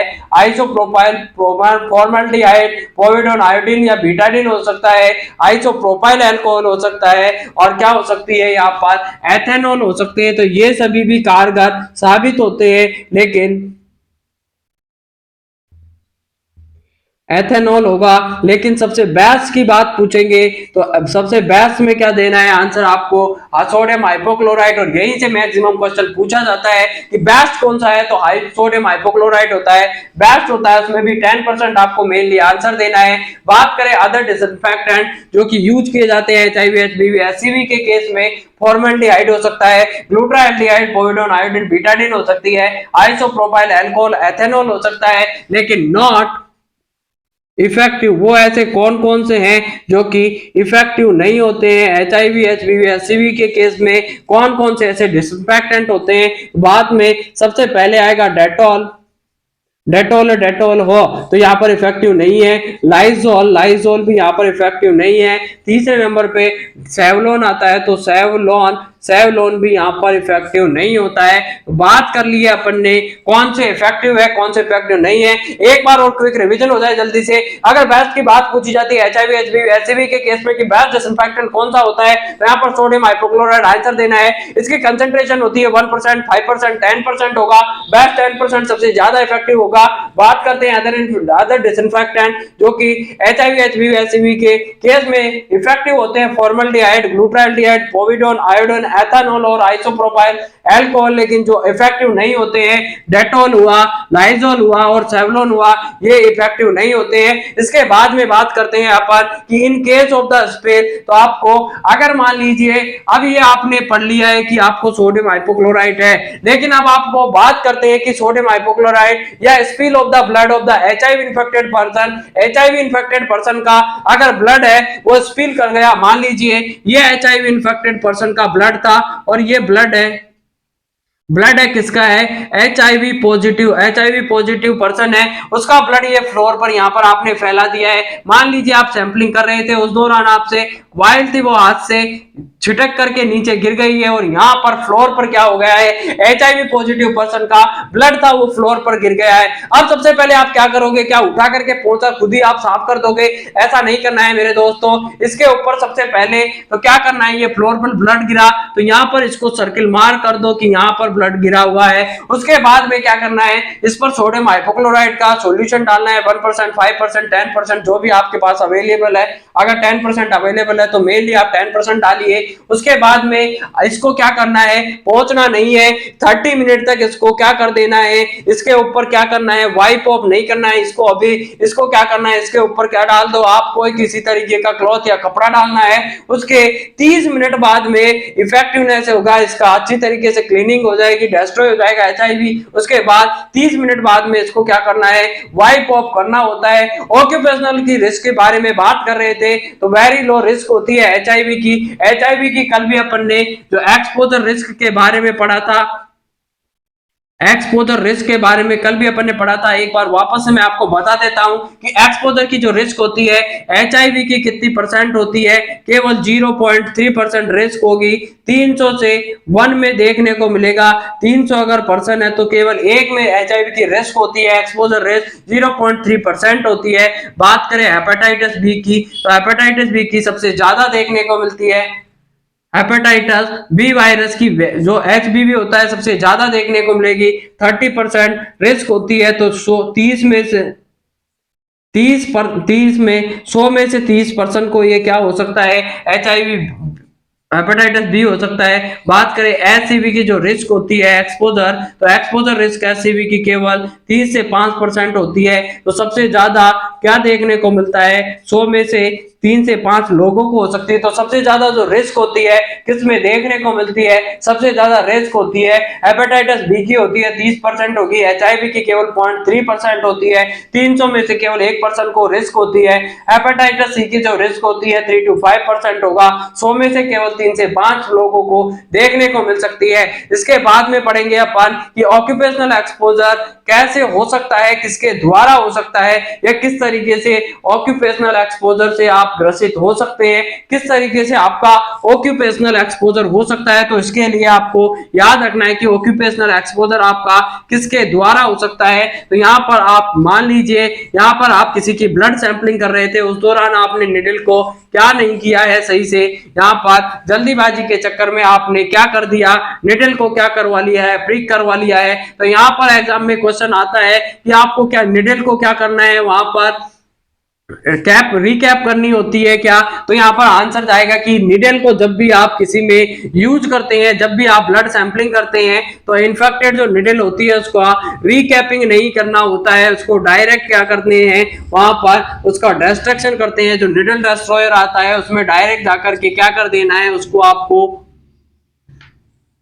डिस्ट्रॉय करना है तो वहां पर रिकैपिंग नहीं करनी होती है। लेकिन अगर बाय द वे आप रिकैपिंग करते हैं तो किस तरीके से आप में चांसेस होते हैं, या जब भी आप मान लीजिए ब्लड सैंपल लेने गए, आप मान लीजिए जोश जुनून और जज्बे के साथ अपनी सोना बाबू के साथ ड्यूटी कर रहे थे, तो सोना बाबू के साथ ड्यूटी करते करते आपको क्या हो रहा था, यूफोरिया हो रहे थे, आप जल्दी जल्दी में क्या करने गए, ब्लड सैंपलिंग करने गए पर्सन की। आप मान लीजिए बच्चे छोटे बच्चे थे, छोटे बच्चों में वो जब भी आप सैंपलिंग करते हैं कुछ समझते नहीं है, जैसे ही उनको दर्द हुआ उन्होंने कभी हाथ इधर को मारा कभी हाथ इधर को मारा, और उस हाथ के मारने के चक्कर में आपको पता नहीं था, आप सोना बाबू के साथ में बड़े बिजी थे बातें करने में, और उधर से उसने निडल निकल करके आपकी फिंगर में प्रिक हो गई है। अब आपको क्या करना है, कैसे हो सकता है, क्या करना है, तो एक तरीका यह है कि आप इस तरीके से आप निडल स्टिक इंजरी के शिकार हो सकते हैं। सेकंड नंबर पे बात करें, आप रिकैपिंग कर रहे थे, अब मान लीजिए ये सब, मान लीजिए थोड़ी देर के लिए पेन नहीं है गुरुजी का, ये गुरुजी के हाथ में क्या दिख रही है आपको,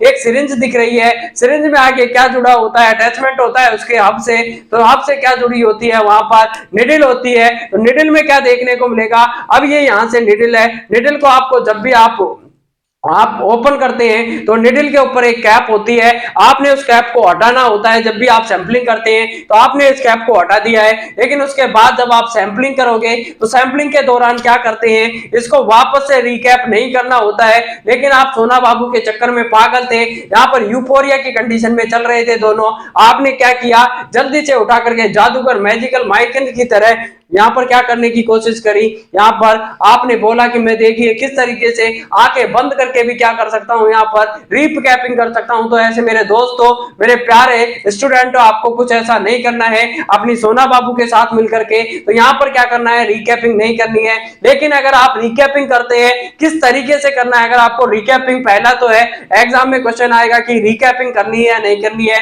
तो यहाँ पर रिकैपिंग नहीं करना है, डायरेक्ट ले जाकर के निडल को क्या करना है, डायरेक्ट जो बर्नर होता है या डेस्ट्रॉयर होता है, निडल डेस्ट्रॉयर उसमें डालते हैं और वहां से वो बर्न हो जाती है, उसके बाद में उसको डाल देना, डिस्कार्ड कर देना है। लेकिन अगर आपने मैजिकल माइकल की तरह यहाँ पर क्या करने की कोशिश की, यहाँ पर रिकैपिंग करने की कोशिश करी, तो यहाँ पर ऐसे रिकैपिंग नहीं करना है। अगर आपने इस तरीके से किया और मान लीजिए बाय द वे यहाँ से निकल करके ये डायरेक्ट आपके फिंगर में प्रिक कर सकता है। लेकिन जब भी अगर मान लीजिए आप रिकैपिंग करते हैं मेरी बात ना मान करके, तो हमेशा ध्यान रखना है अगर आप रिकैपिंग करना है तो फ्लोर पर क्या करना है, उसको सरफेस पर, हार्ड सरफेस पर उसका जो निडल का जो आगे वाली कैप होती है उसको रखना है। उसके बाद में सिरिंज को पकड़ना है। सिरिंज को पकड़ने के बाद आपको बिना डायरेक्ट हाथ को टच किए, ये मान लीजिए मेरा हाथ नहीं है ये सरफेस है, आपको समझाने के लिए मैं बता रहा हूं, तो आपको डायरेक्ट यहां से निडल को कुछ इस तरीके से डालना है। जब निडल का कैप अंदर चला जाएगा तो फिर आप सरफेस पर इसको प्रेस करके इस तरीके से आप उसको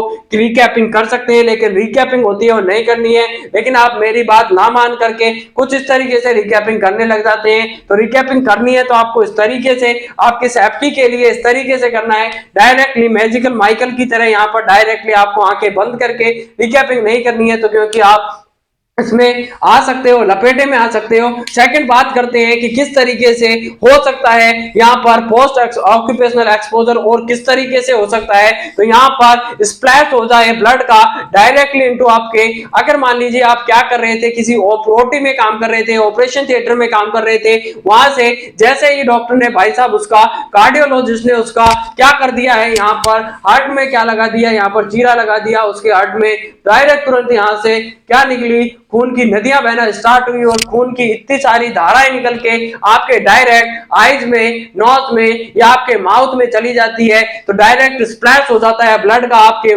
माउथ में, आईज में या फिर आपकी नोज में चला जाता है। तो उस केस में आप एक्सपोजर से क्या हो सकते हैं, यहाँ पर ऑक्यूपेशनल एक्सपोजर हो सकता है। तीसरा बात करते हैं, आप किसी बॉडी फ्लूइड के कंटेंट में आ जाए, या बॉडी फ्लूइड या ब्लड के कांटेक्ट में आ जाए, मान लीजिए पेरिटोनियल फ्लूइड था, किसी का सीएसएफ था, किसी का पेरिकार्डियल फ्लूइड था, किसी का प्लूरल फ्लूइड था, या किसी का मान लीजिए ब्लड था, प्लेटलेट, जो भी आपके ब्लड प्रोडक्ट थे उनके आपके संपर्क में डायरेक्ट कांटेक्ट में आ जाए, तो भी ये हो सकता है। तो किस तरीके से हो सकता है, कैसे क्या करना है, तो पोस्ट एक्सपोजर प्रोफाइलैक्सिस की बात करेंगे। तो पोस्ट एक्सपोजर प्रोफाइलैक्सिस में एक सीक्वेंस है, उसको फॉलो करना है। भाई ये बात करते हैं पोस्ट एक्सपोजर प्रोफाइलैक्सिस की, तो यहां पर सबसे पहले post exposure prophylaxis, post exposure profile axis. Post exposure profile axis में क्या करना है, सबसे पहले अगर आपको निडल प्रिक हो गई है post exposure profile axis in case of needle stick injury, needle stick injury, अगर निडल स्टिक इंजरी हो गई है तो उस केस में आपको क्या करना है यहां पर। अगर मान लीजिए आपको एक और उदाहरण देता हूं, अगर मान लीजिए जैसे कि आपने क्या था, ब्लड था, वो एचआईवी इन्फेक्टेड पर्सन का ब्लड है, वो आपके डायरेक्टली माउथ में स्प्लैश हो गया है, माउथ में चला गया है, तो आपको उसको क्या नहीं करना है, स्वेलो नहीं करना है, उसको क्या करना है, बार बार पानी से क्या करना है, उसको रिंस आउट करना है, बार बार में गरारे करने हैं, ताकि जो भी वायरस था वो क्या कर सके, आपको बाहर निकालना है, उसको गरारे कर करके स्पेल आउट करके बाहर ज्यादा से ज्यादा उसको बाहर निकालना है, उसको स्वेलो नहीं करना होता है। तो बात करेंगे कि डिस्कार्ड और डिस्पोज करना है शार्प आइटम को। मान लीजिए आप कोई काम कर रहे थे, निडल का काम कर रहे थे या कोई अदर इंस्ट्रूमेंट के साथ में आप यूज कर रहे थे, उस दौरान आपको निडल या कोई भी इंस्ट्रूमेंट था, शार्प इंस्ट्रूमेंट, वो क्या हो जाता है, आपको लग जाती है एचआईवी इन्फेक्टेड पर्सन का, तो सबसे पहले तो आपको काम करना है कि रिमेन काम। सबसे पहली स्टेज में क्या करना है, रिमेन काम। अब मान लीजिए अगर आपको एचआईवी इन्फेक्टेड की निडल चुभ गई है तो चुभ गई है तो चुभ गई है, अब इसका कुछ नहीं हो सकता है, यहाँ पर जो होना था हो चुका है। अगर आप ज्यादा आप टेंशन में आओगे तो ज्यादा से ज्यादा ब्लड प्रेशर बढ़ेगा, ज्यादा से ज्यादा जो वायरस होता है जल्दी से जल्दी आपके सर्कुलेशन में पहुंच जाएगा। तो जब भी आपको कोई भी कुत्ता काटता है, रेबीज वाला या फिर रेबीज के केस में या एचआईवी के केस में जहां पर आपको निडल स्टिक इंजरी हो गई है, तो उस दौरान आपको काम रहना है, कूल रहना है, काम रहना है, क्योंकि जो होना था हो चुका है, अब इससे हुआ जो हो गया सो हो गया, अब उसको कुछ नहीं बदल सकते हैं। आप सोना बाबू के चक्कर में लगवा लिया आपने निडल, या कोई किसी और की गलती की वजह से आपको निडल लग गई है, लेकिन जिस तरीके से भी लगनी थी वो लग चुकी है, तो अब इस स्थिति में आपको क्या करना है, रिमेन काम एंड कूल। बिल्कुल आपको शांत स्वभाव दिखाना है, काम एंड कूल रहना है। सेकंड स्टेज में क्या करना है, डिस्कार्ड करना है, discard the sharp needle,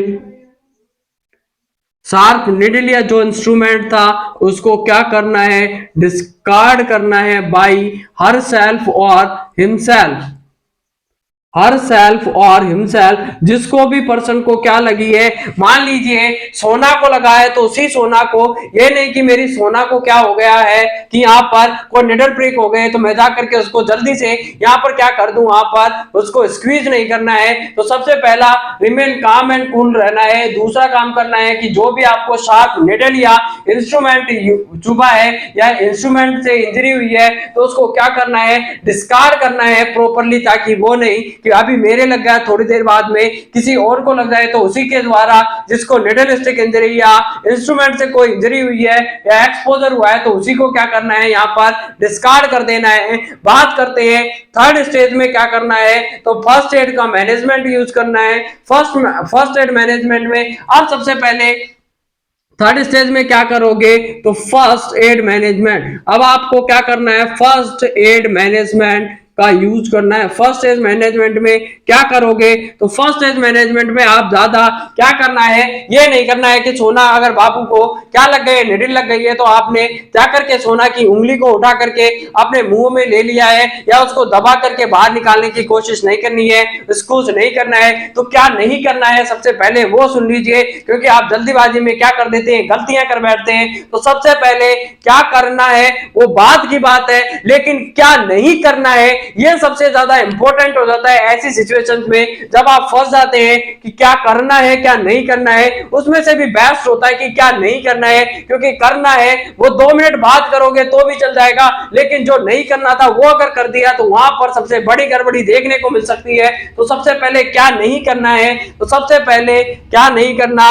squeeze नहीं करना है उसको, या फिर उसको लाइकिंग नहीं करना है, वहां पर उसको क्या नहीं करना, ना दबाना है, प्रेस नहीं करना है, ना उसको स्क्वीज करना है, ना उसको मुंह में लेकर के यहाँ पर किसी तरीके का आपका सोना बाबू का प्यार बढ़ाने के लिए ऐसी कोई गलतियां नहीं करनी है। तो अब आगे ना उसको बैंडेजिंग करना है, ना उसकी ड्रेसिंग करनी है। अब आगे क्या करना है उस पर आपको फोकस करना है। तो सबसे पहले तो इसको वॉश करना है। जब भी यहाँ पर कोई भी जो पर्टिकुलर पार्ट था, जैसे मान लीजिए अगर निडल इंजरी हुई है, किस में लगा है, फिंगर में, तो इस फिंगर को सबसे पहले क्या करना है, wash the finger, wash for 5 to 10 minute, 5 से 10 मिनट के लिए क्या करना है, सबसे पहले वॉश करना है इन थ्रोली वाटर। थ्रोली जो टैप वाटर था पानी का, जहां पर आपने पहले भी आपने डॉग बाइट के वाले केस में यूज किया था, उसी तरीके से आपको टैप वाटर में ले जा करके खुले बहते हुए पानी में उस उंगली को 5 से 10 मिनट के लिए वॉश करना है। अब वॉश कर लिया, उसके बाद में क्या करोगे, नेवर स्क्वीज और बैंडेज नहीं करना है। तो ये आपने पहले ही पढ़ लिया है इसको कि अब in case of the eye nose, और अब बात करते हैं in case of I,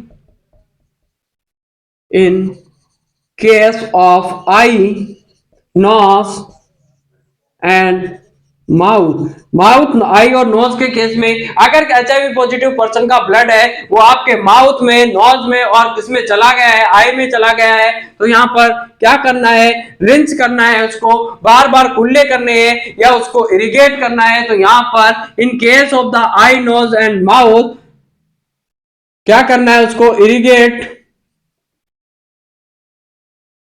irrigate the part, particular part को इरिगेट करना है, इरिगेशन का यूज करना है। इरिगेशन का मतलब होता है पानी से उसको बार बार धोना है। अगर मुंह में चला जाता है तो उसको शैलो नहीं करना है, उसको बार बार रिंस करना है, बाहर निकालना है, गरारे करके, गार्गल करके उसको बाहर लाना है, अंदर उसको खींच करके वापस नहीं लेके जाना है। बात करते हैं फोर्थ स्टेज में। तो फोर्थ स्टेज में जो एप्रोप्रिएट, जो भी आपकी टेस्टिंग के लिए या जो भी आपका एप्रोप्रिएट अथॉरिटी होती है, उसको बेसलाइन गाइडलाइन के लिए, बेसलाइन टेस्टिंग के लिए जाना है। तो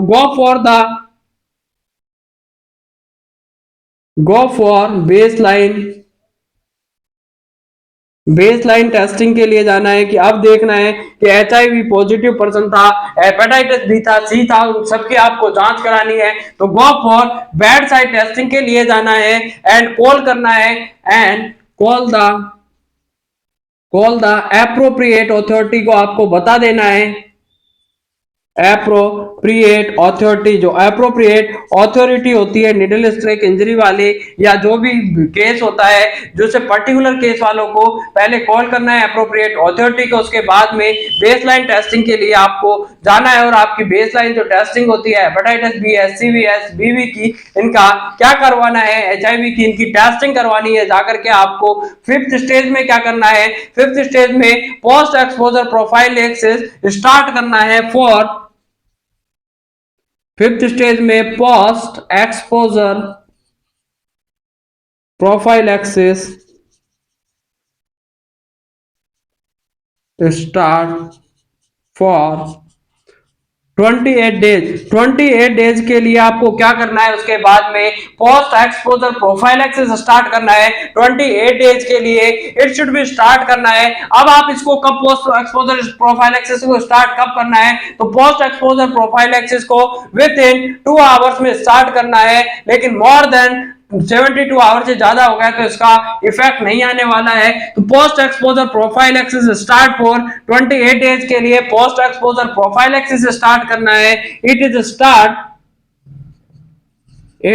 start with in 2 hours. 2 hours में इसको क्या कर देना है, 2 आवर्स में इसको स्टार्ट कर देना है। विद इन 2 आवर्स में 2 घंटे में इसको स्टार्टेड करना है, but not more than 72 hour. अगर 72 आवर से ज्यादा समय हो गया है तो इसमें प्रोफाइलैक्सिस का इलाज का इफेक्टिवनेस नहीं आती है। तो इसीलिए जितना जल्दी संभव हो सके विद इन 2 आवर्स में सबसे पहले जाकर के पोस्ट एक्सपोजर प्रोफाइलैक्सिस स्टार्ट करवाना है, और ज्यादा से ज्यादा आप 72 आवर्स में करवा सकते हैं। इससे ज्यादा में इसकी इफेक्टिवनेस होती है वो कम हो जाती है। बात करना है 6 स्टेज में, if the HIV positive confirmatory start, अगर अब आपको आपको क्या करवाना है इसमें, फोर्थ स्टेज के बाद में फिफ्थ स्टेज पढ़ ले, पोस्ट एक्सपोजर प्रोफाइलैक्सिस लेना स्टार्ट कर दिया, उसके बाद में कंफर्मेटरी आपको जाना है, यहाँ पर एंटीजन टेस्ट करवाना है। अब एंटीजन टेस्ट कब कब करवाते हैं, तो 6 वीक, 3 मंथ एंड 3 मंथ और 6 मंथ पर आपको एंटीजन टेस्टिंग करवानी है, क्योंकि जैसे ही वायरस गया है, वायरस आकर के तुरंत तो एंटीबॉडी बनाएगा नहीं, तो एंटीबॉडी जो विंडो पीरियड होता है उसके लिए आपको 3 से लेकर के 1.5 से लेकर के 3 महीने का समय लगता है। तो आपको टेस्टिंग कब करवानी है, उससे पहले टेस्टिंग करवानी है, तो एंटीजन टेस्टिंग करवाएंगे, एंटीजन का पता लगाएंगे, क्योंकि अभी तक उसमें एंटीबॉडी नहीं बनी है, क्योंकि विंडो पीरियड है ज्यादा है। तो सबसे पहले आपको 6 स्टेज में क्या करना है, टेस्टिंग करवानी है, एंटीजन टेस्टिंग करवाना है। गो फॉर द एंटीजन टेस्टिंग के लिए जाना है, तो 6 स्टेज में क्या करोगे, एंटीजन की टेस्टिंग करवाते हैं। और एंटीजन टेस्टिंग कब कब करवानी है, वो फॉर एंटीजन टेस्टिंग के लिए जाना है, कब कब जाना है, तो 6 वीक पर, 3 month and 6 month, 3 month 6 month और 6 वीक, 3 मंथ और 6 मंथ पर क्या करवाना है, उसका एंटीजन टेस्टिंग करवानी है। अब antigen testing is persistently positive if the antigen testing अगर परसिस्टेंटली पॉजिटिव आती है तो किसके लिए जाना है, फिर कंफर्मेटरी टेस्ट के लिए जाना है। If the antigen testing is persistently positive, अगर परसिस्टेंटली पॉजिटिव आ रही है, then go for the confirmatory diagnosis. Confirmatory diagnosis, और कंफर्मेटरी डायग्नोसिस में क्या आता है, एंटीबॉडी टेस्ट करवाना है। तो यहाँ पर मेनली आपको ध्यान रखना है, यहाँ पर किस तरीके से, किस सीक्वेंस में आपको काम करना है। तो सबसे पहले यहाँ पर क्या करोगे, स्टेप 4 थी, 6 थी, 6 स्टेज में क्या करना है, एंटीजन टेस्टिंग करानी है। तो एंटीजन टेस्ट के लिए जाना है, 6 वीक पर करवानी है, उसके बाद 3 मंथ और 6 मंथ पर करवानी है। अगर लगातार एंटीजन टेस्टिंग है, पॉजिटिव आ रहा है, तो उसके बाद में आपको कंफर्मेटरी टेस्टिंग करवानी है, एंटीबॉडी टेस्ट करवाना है। और एंटीबॉडी टेस्ट में कौन सा टेस्ट करवाओगे, तो एंटीबॉडी टेस्ट अपन ने कल पढ़ा था, western blot test. Western blot test करवाना है, ये एंटीबॉडी टेस्ट है, कंफर्मेटरी टेस्ट होता है, बता देगा आप में कि अब आपको 6 महीने के बाद क्या है, HIV है या नहीं है। तो यहाँ पर अगर ART, अगर कंफर्मेटरी टेस्ट अब अगर पॉजिटिव आ गया, if confirmatory test is positive, अगर कंफर्मेटरी टेस्ट है वो पॉजिटिव आ गया है, देन स्टार्ट द, अब आपको क्या कर देना है, देन स्टार्ट द ART लेना स्टार्ट करना है, एंटी रिट्रोवायरल थेरेपी को लेना स्टार्ट कर देना है। तो if the confirmatory test is positive, then start the, क्या कर देनी है, स्टार्ट कर देना है, ART लेना स्टार्ट कर देना है, एंटी रिट्रोवायरल थेरेपी को लेना स्टार्ट कर देना है। If the mother is pregnant, अगर मदर प्रेग्नेंट है तो लैक्टेशन है, तो कंसल्ट करना है, गायनेकोलॉजिस्ट से जाकर के कंसल्ट करना है। तो यहाँ पर आपको किस तरीके से पोस्ट एक्सपोजर प्रोफाइलैक्सिस में यूज करना है, अगर आप एक्सपोजर हो जाते हैं तो उसके बाद में किस तरीके से आपको क्या करना है, यूज करना है। अब ड्रग रेजिमेन में मेनली ड्रग रेजिमेन चलाते हैं, तो यहाँ पर 2 ड्रग रेजिमेन देखने को मिलेगा, 2 ड्रग रेजिमेन एंड ड्रग्स की बात करें ART में किस तरीके से ड्रग यूज करते हैं, तो डू, जैसे अपन पढ़ेंगे आगे आने वाले समय में कि टीबी में, तो टीबी में 4FDC 3FDC चलाते हैं, उसी तरीके से ART में भी 2 ड्रग का रेजिमेन एंड 3 ड्रग रेजिमेन चलाएंगे। तो 2 drug regimen and 3 drug regimen क्यों चलाते हैं, ताकि ये क्या ना करे, रेजिस्टेंस कोज ना करे। तो उस रेजिस्टेंस को प्रिवेंट करने के लिए 2 रेजिमेन 3 रेजिमेन ड्रग चलाएंगे, और इफेक्टिवनेस होती है ज्यादा आती है। तो 2 ड्रग रेजिमेन में कौन सी चलाते हैं, यहाँ पर 2 ड्रग रेजिमेन में NRTI चलाएंगे, जबकि बात करें 3 ड्रग में NNRTI चलाते हैं। बात कर लिया अपन ने कि NNRTI प्लस प्रोटीएज इनहिबिटर, ये दोनों ड्रग चलाएंगे, किस में चलाएंगे? 3 ड्रग रेजिमेन में। 2 ड्रग रेजिमेन में कौन सी चलाते हैं? जिडोविडिन प्लस लैमिविडिन या स्टेविडिन। तो सबसे पहले क्या करना है? जिडोविडिन,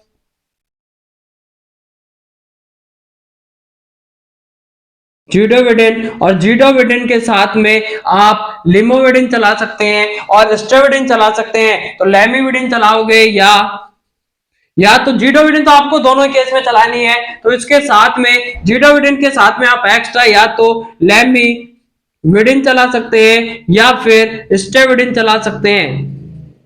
या तो लैमिविडिन चला दो या स्टेविडिन चला सकते हैं। तो दोनों ही केस में आपको 2 ड्रग रेजिमेन में एक ड्रग फिक्स है कि जिडोविडिन या एजेटी चलानी है, एजेटी या जिडोविडिन को चलाना ही चलाना है। उसके साथ में आप या तो लैमिविडिन दे सकते हैं या स्टेविडिन दे सकते हैं। बात करें 3 ड्रग रेजिमेन की, तो 3 ड्रग रेजिमेन में एनआरटीआई और दूसरी दी जाती एनआरटीआई एंड प्रोटीएज देंगे। एनआरटीआई एंड प्रोटीएज देते हैं। तो यहाँ पर मेनली जो 3 ड्रग रेजिमेन होता है उसमें कौन कौन सी ड्रग यूज करते हैं। तो 3 ड्रग रेजिमेन की अपन बात करेंगे कि 3 ड्रग रेजिमेन में कौन कौन सी ड्रग यूज करते हैं। तो यहाँ पर एनएनआरटीआई प्लस प्रोटीएज देंगे।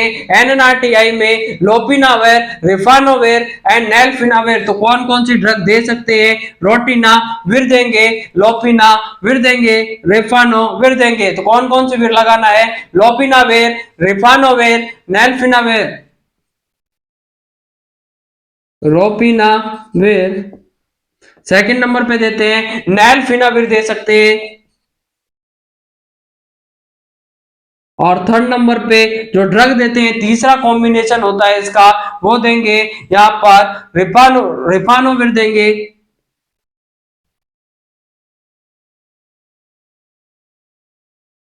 रिफानोविर। तो यहाँ पर 3 ड्रग रेजिमेंट कौन सा हो गया? 3 ड्रग में लोपिनाविर देते हैं, नेल्फिनाविर देते हैं और रिफानोविर देंगे। जब बात करें 2 ड्रग रेजिमेंट में, तो जिडोविडिन प्लस लैमिविडिन, स्टेविडिन देते हैं। तो यहाँ पर अपने बहुत ही ज्यादा इंपॉर्टेंट टॉपिक था, बहुत बड़ा टॉपिक है एचआईवी का। यहाँ पर एचआईवी से बार बार एग्जाम में बहुत से क्वेश्चन आते हैं। तो ये अपने बहुत बड़ा रामबाण सिद्ध होने वाली क्लास थी। इस क्लास को अपन ने अच्छे से डील कर लिया है। तो यहाँ पर बहुत से क्वेश्चन होंगे जो आपके एज इट इज एग्जाम में इस तरीके से पूछे जाते हैं और हर कोई क्वेश्चन का आपको रेशनल के साथ में अच्छी तरीके से डील कराया है। अगर वीडियो पसंद आए तो लाइक शेयर एंड सब्सक्राइब करना ना भूले और बेल आइकन को साथ में प्रेस कर ले ताकि आने वाली हर क्लास और हर वीडियो की नोटिफिकेशन सबसे पहले आपके पास पहुंच चुके। और इसको ज्यादा से ज्यादा अपने मैक्सिमम दोस्तों तक शेयर कर देना है ताकि आने वाली जो भी कॉम्पिटिटिव एग्जाम है उस सभी कॉम्पिटिटिव एग्जाम में अपने दोस्तों और सहेलियों को इसका लाभ मिल सके। तो मिलते हैं आपसे बहुत जल्द नए टॉपिक में नए वीडियो के साथ, अगली कम्युनिकेबल डिजीज के साथ। तो आप अपनी सीट की पेटी बांध करके तैयार रहिए और अपने आगामी जो भी एग्जाम आने वाली है उसमें झंडे गाड़ने के लिए तैयार रहिए। कि बर्फ को पिघलने में वक्त लगता है, जो ढल जाए सूरज तो उसे निकलने में वक्त लगता है। थोड़ा हिम्मत रख, थोड़ा और जोर लगा, क्योंकि किस्मत के जंग लगे दरवाजों को खुलने में थोड़ा वक्त लगता है। जो बादल कभी होते हैं तो उनको बरसने में वक्त लगता है, बर्फ को पिघलने में वक्त लगता है। इसीलिए आपको हमेशा धीरज, धैर्य और कॉन्फिडेंस से सेल्फ मोटिवेट होकर के, इंटरनली मोटिवेट होकर के पॉजिटिव दिशा में, पॉजिटिव डायरेक्शन में मेहनत करनी है। मेहनत होती है कभी बेकार नहीं जाती है, कि यूं बैठे बैठे कभी जैसे कार नहीं होती, और मेहनत करने वालों की कभी हार नहीं होती है। सफलता का कोई शॉर्टकट नहीं होता है। There is no substitution of hard work. ना ही सफलता का कोई हार्ड वर्क है, ना कोई इसका विकल्प है। जैसे कि मान लीजिए आप बात करते हैं कि जब भी अगर मान लीजिए कोई अंडा है, उसको एग्जांपल के लिए, आपको मोटिवेशन के लिए, एक एग है और एग को अगर फोर्सफुली जो एक्सटर्नल फोर्स से फोड़ा जाएगा तो उसकी जो लाइफ होती है, उसमें पल रहे जो बच्चा चूजा होता है उसकी लाइफ होगी वो क्या हो जाती है?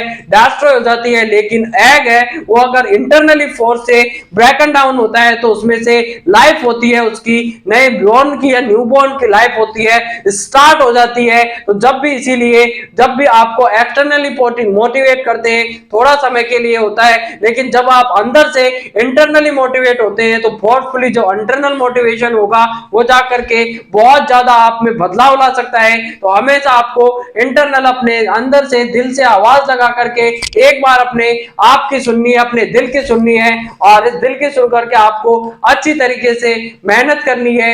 मेहनत करने के लिए कि इंसान वक्त से लड़कर जो अपनी नसीब बदल दे, इंसान वही जो अपनी तकदीर बदल दे। कल क्या होगा ये कभी मत सोचो, क्या पता आने वाला कल खुद अपनी तस्वीर बदल ले, अपनी तस्वीर बदल ले। तो जिंदगी में ठोकर का लगना भी जरूरी है, क्योंकि जिंदगी में ठोकर और ताश में जोकर कभी भी माहौल बदल देते हैं। अगर आप ठोकर लगकर भी कोई इंसान नहीं सुधरता है तो उसमें उस इंसान की गलती है, क्योंकि राह के पत्थर तो अपना फर्ज अदा कर चुके थे।